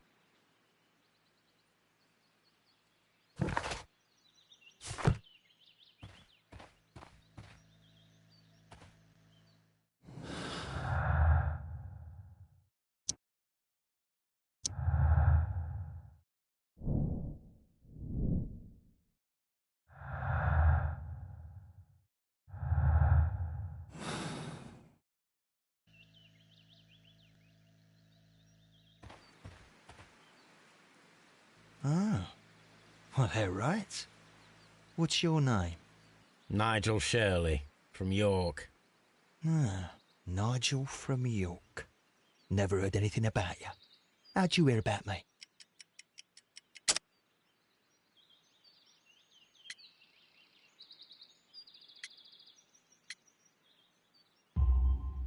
It's a long story. I met your brother, Vincent the Butcher Foley, in prison. He told me all about his betrayal and all about you. Before I was released, he told me that you might find a job for me one day and pay me some money for me craft. Well, he died 7 days ago in prison. I'm sorry to hear that. That's all right. The traitor has paid the blood price for it. And you'll do the job anyway, because I need a talented lockpicker. I know just where to search for his legacy. It's all about the Hellenistic treasures, isn't it? Osh, you fool. Now, listen up. You'll come with us tonight, and you better mind yourself. Us?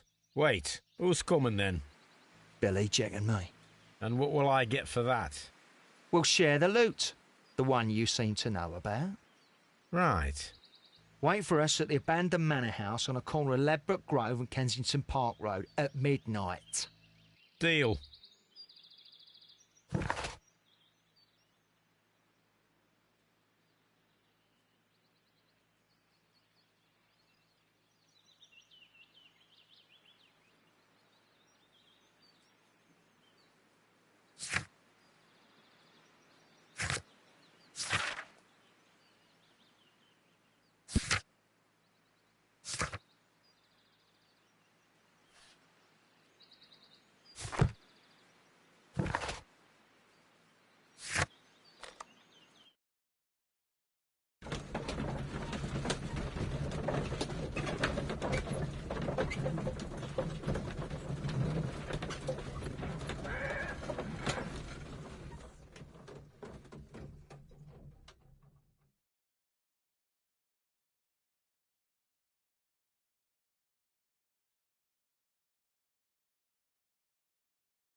Here I am at the manor.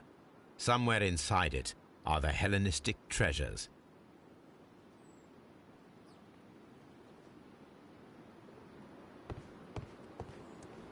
This lock is quite old. It shouldn't be much of a challenge.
I need to find where the safe is hidden and lockpick it.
This cupboard is an absolute mess.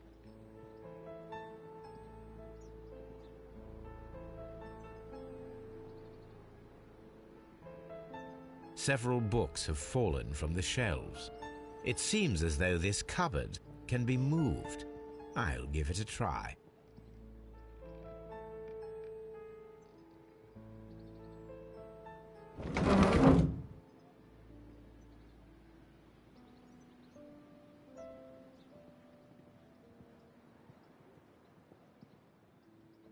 So, that's the lock I must open tonight. Let me see.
what a surprise! Another lock. I recall that. Let us check the thieves' possible escape routes in the event that they are caught off guard by the police from the front door.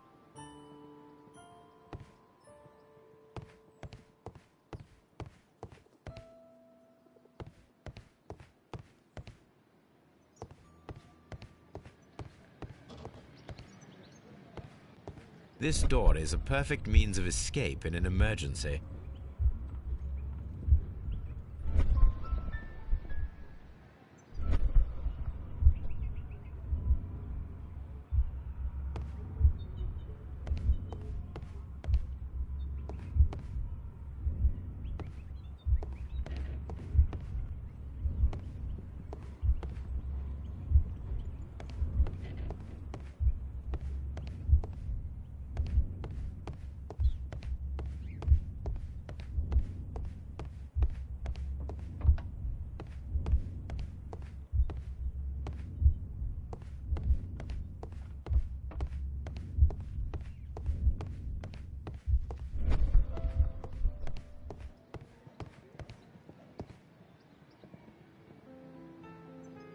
This door leads to a kitchen, which holds the shortest.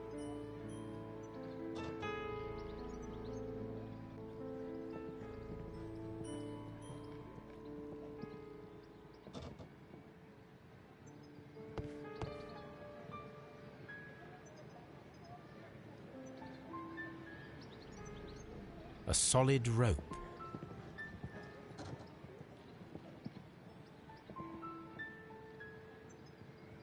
This should be.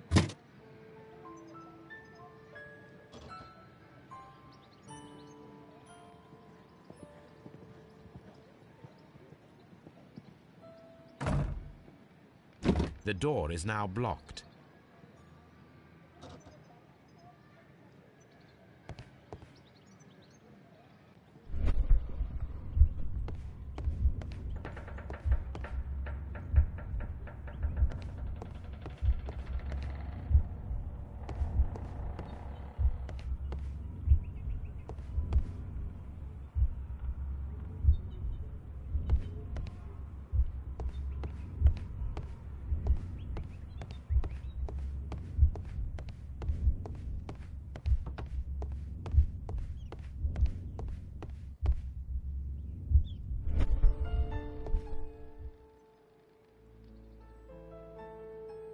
I suppose that the thieves already tried to open.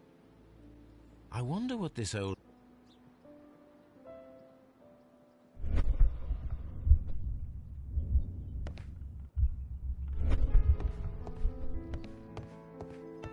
The door is now.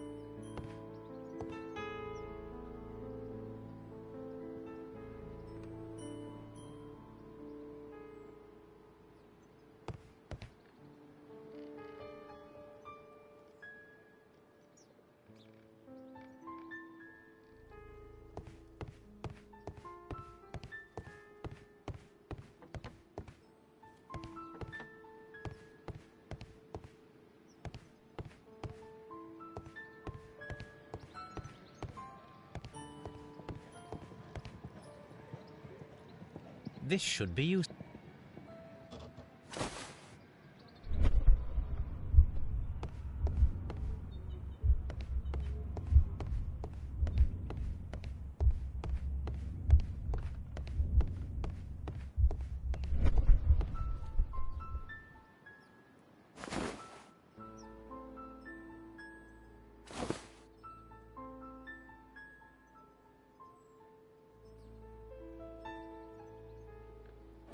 If anyone takes the hammer, the rope will uncoil and make the chandelier fall. If he runs through the dining room and takes a sledgehammer to force open the door, the chandelier will knock him down.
What a surprise.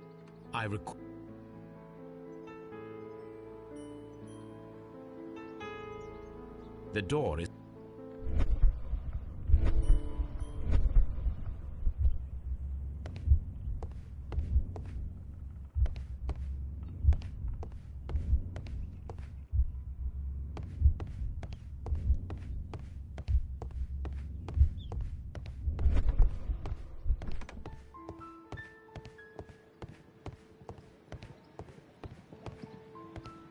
Although this window is high above the ground, it would be possible for one of the thieves to attempt to use it for their escape.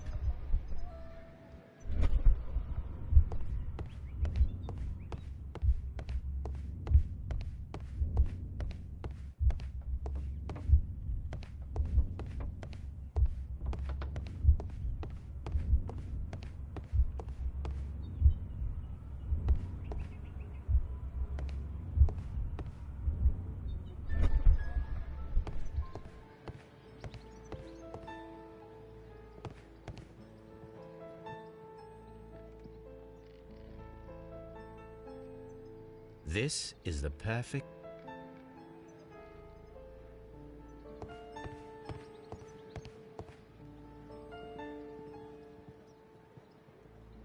This should be used...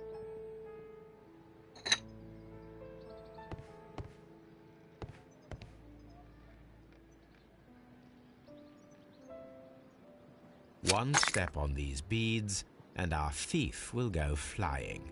I should walk carefully here, else my plan will be ruined.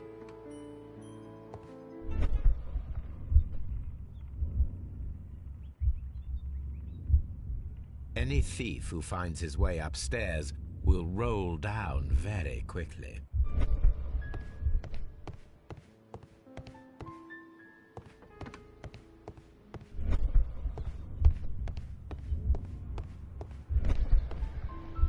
The ground floor window is a perfect way to escape the police.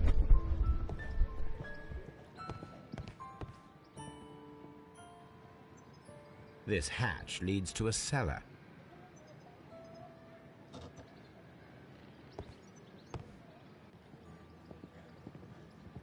This hatch.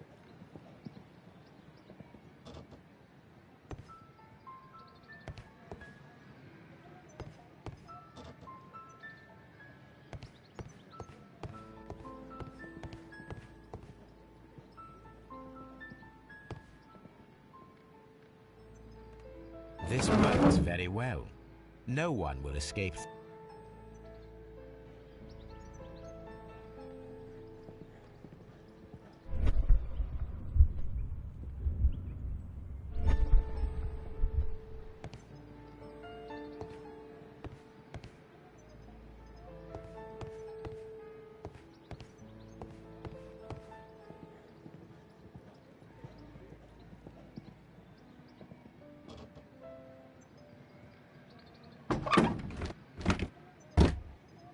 There is no ladder.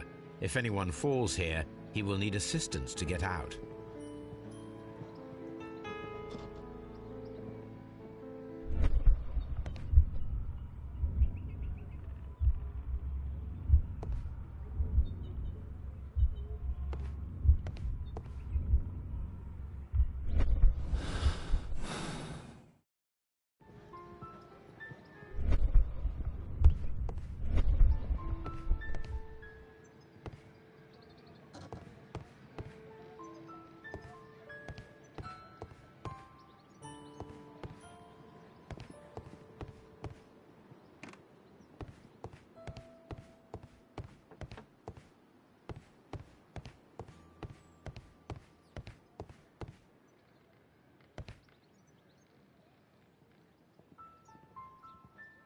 This should be useful.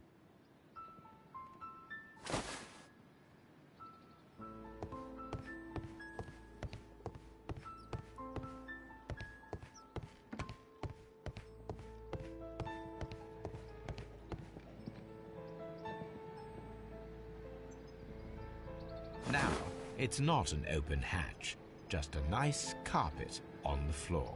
I should walk carefully here, else my plan will be ruined.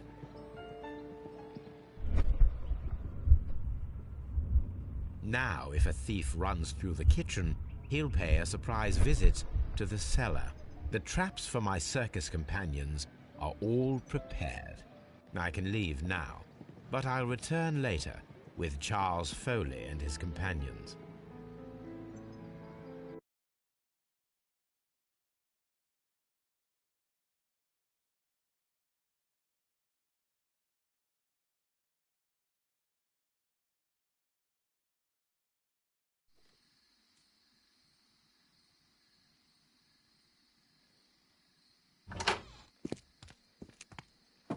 Police! Police!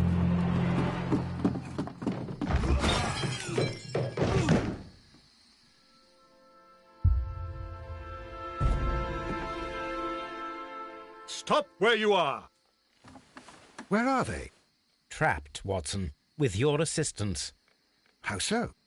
Well, you sounded just like a real bobby, my dear fellow. You startled them into the traps. I did? I assure you, Watson, it was quite an entertaining show. They will not escape the house now. You scum! And this is the pistol used for the murder in Half Moon Street. How'd you know about that?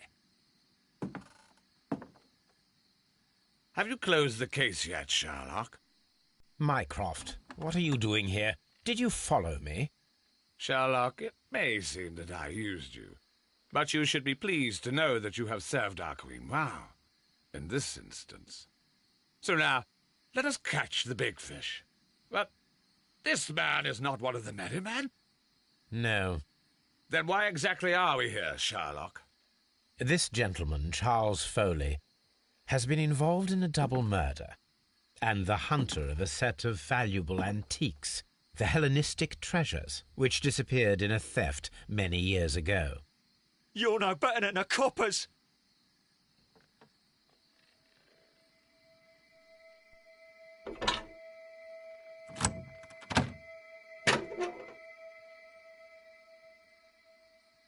Holmes, that is incredible. The Hellenistic treasures. Indeed. Nothing but trifles. Where are the merry men? I don't know why you are asking me, Mycroft. They are yours to find. I'll see you soon, dear brother.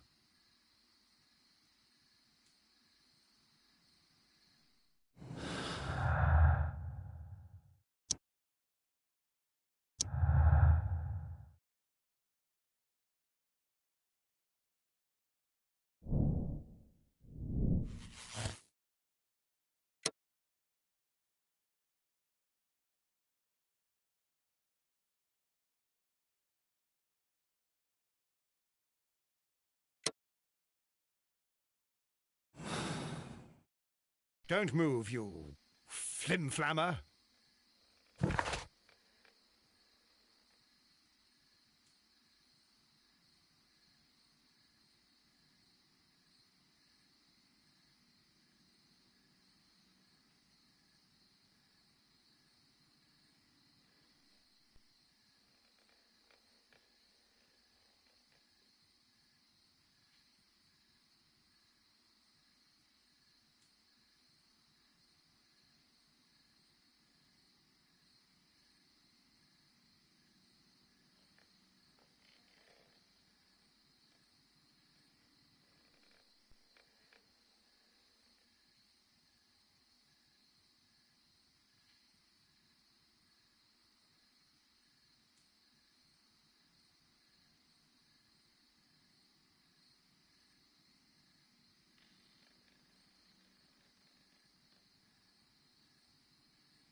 Charles Foley, you committed the crime of premeditated murder and of theft.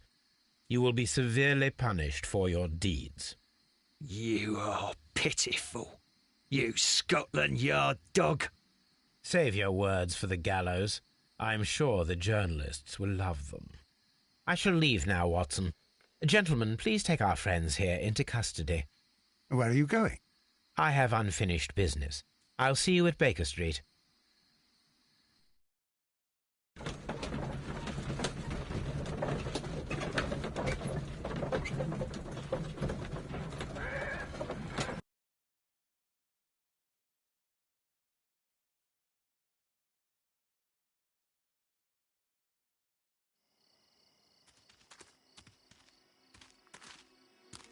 Be careful with the lamps. Don't bring them too close to the barrels. Good evening, gentlemen. Who's there? That is of no importance. What matters is who you are and the plans that you have here. So you can stop us from carrying them out? Eventually, yes. Hey, careful. You'll blow us all up. I'm listening. We are a group known as the Merry Men. But I suppose you knew that already. We are the men who've already lost everything of value in their lives. We are ruined shopkeepers. We are workers who were fired from their jobs, honest people who were robbed. We were forced out from our homes and thrown onto the street, and all of this in the name of the so-called law. The laws that were set out by our government. The laws that make the commoners only more vulnerable and the wealthy more protected. We are not only from the British Empire. Some of us are from the New Lands, America, Australia, and we are many. But men we are still, and we are merry for that we stopped being afraid. For those powers that be had done their best to plant the fear inside our souls, and we accepted it so easily. The fear advised us to keep our heads bowed. It prevented us from fighting. Bankers and politicians, they own our lives, our work, our bread, and they push us to compete between each other, just to see who may serve them better. But in the end, they are the few, so they are weak. They are nothing without their titles. We should not fear them. Our so-called masters should fear us instead. The time has come for our group to stand tall. Our great and many merry men. We are going to blow up the London Stock Exchange. No life shall be lost. But ownerships, debts, and property titles? They shall all be destroyed. They're only papers, after all. So many people will be freed over this night. That is a radical step to take. What result do you truly expect? Chaos. But soon people will understand that they are free, and that they don't belong to anyone. They will be able to work for themselves, together, without letting the rulers dictate what to do, and finally justice will arise. What you are intending to do is a crime. It is not justice. How do you see justice, then? Kids go to prison for a loaf of dry bread. And how many lords do you see punished for stealing from their people, sending them to their deaths in mines or overseas to fight for land? Our masters wouldn't hear us. So now it's time to sing the song of the merry men. Will you let us do our duty?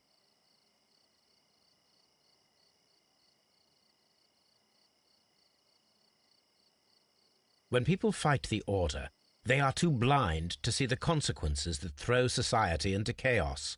I shall stop your actions, but not you. Run. Now!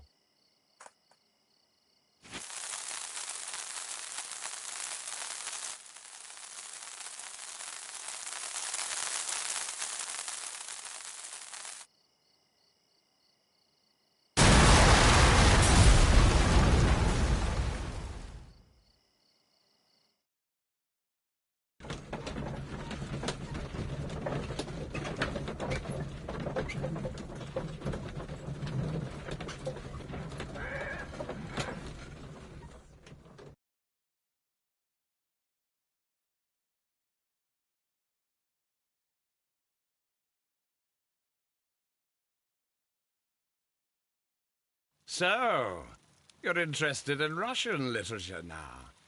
Quite, lately. It is an interesting book.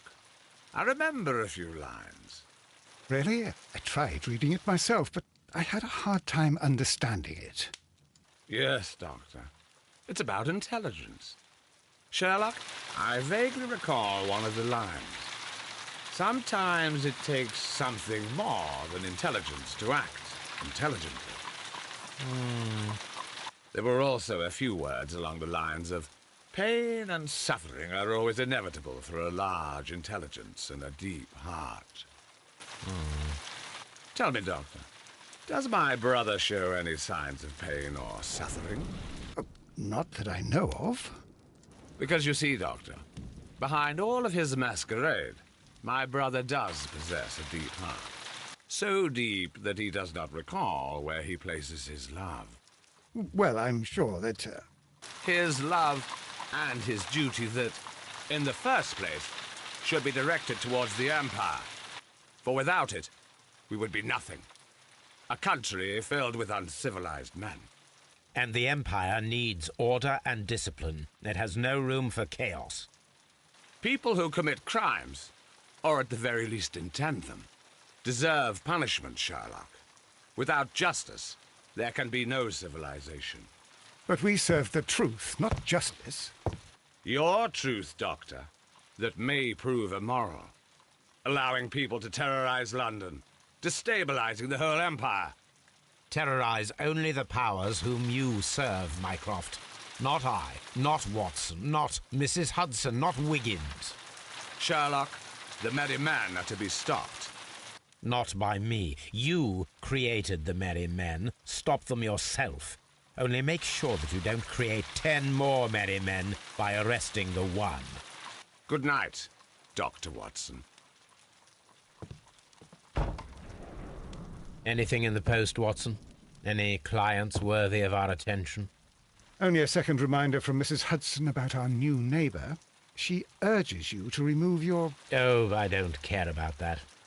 Holmes, the lady who will be moving in shortly has requested the use of our spare room to place all of her boxes. Wait, what? A lady?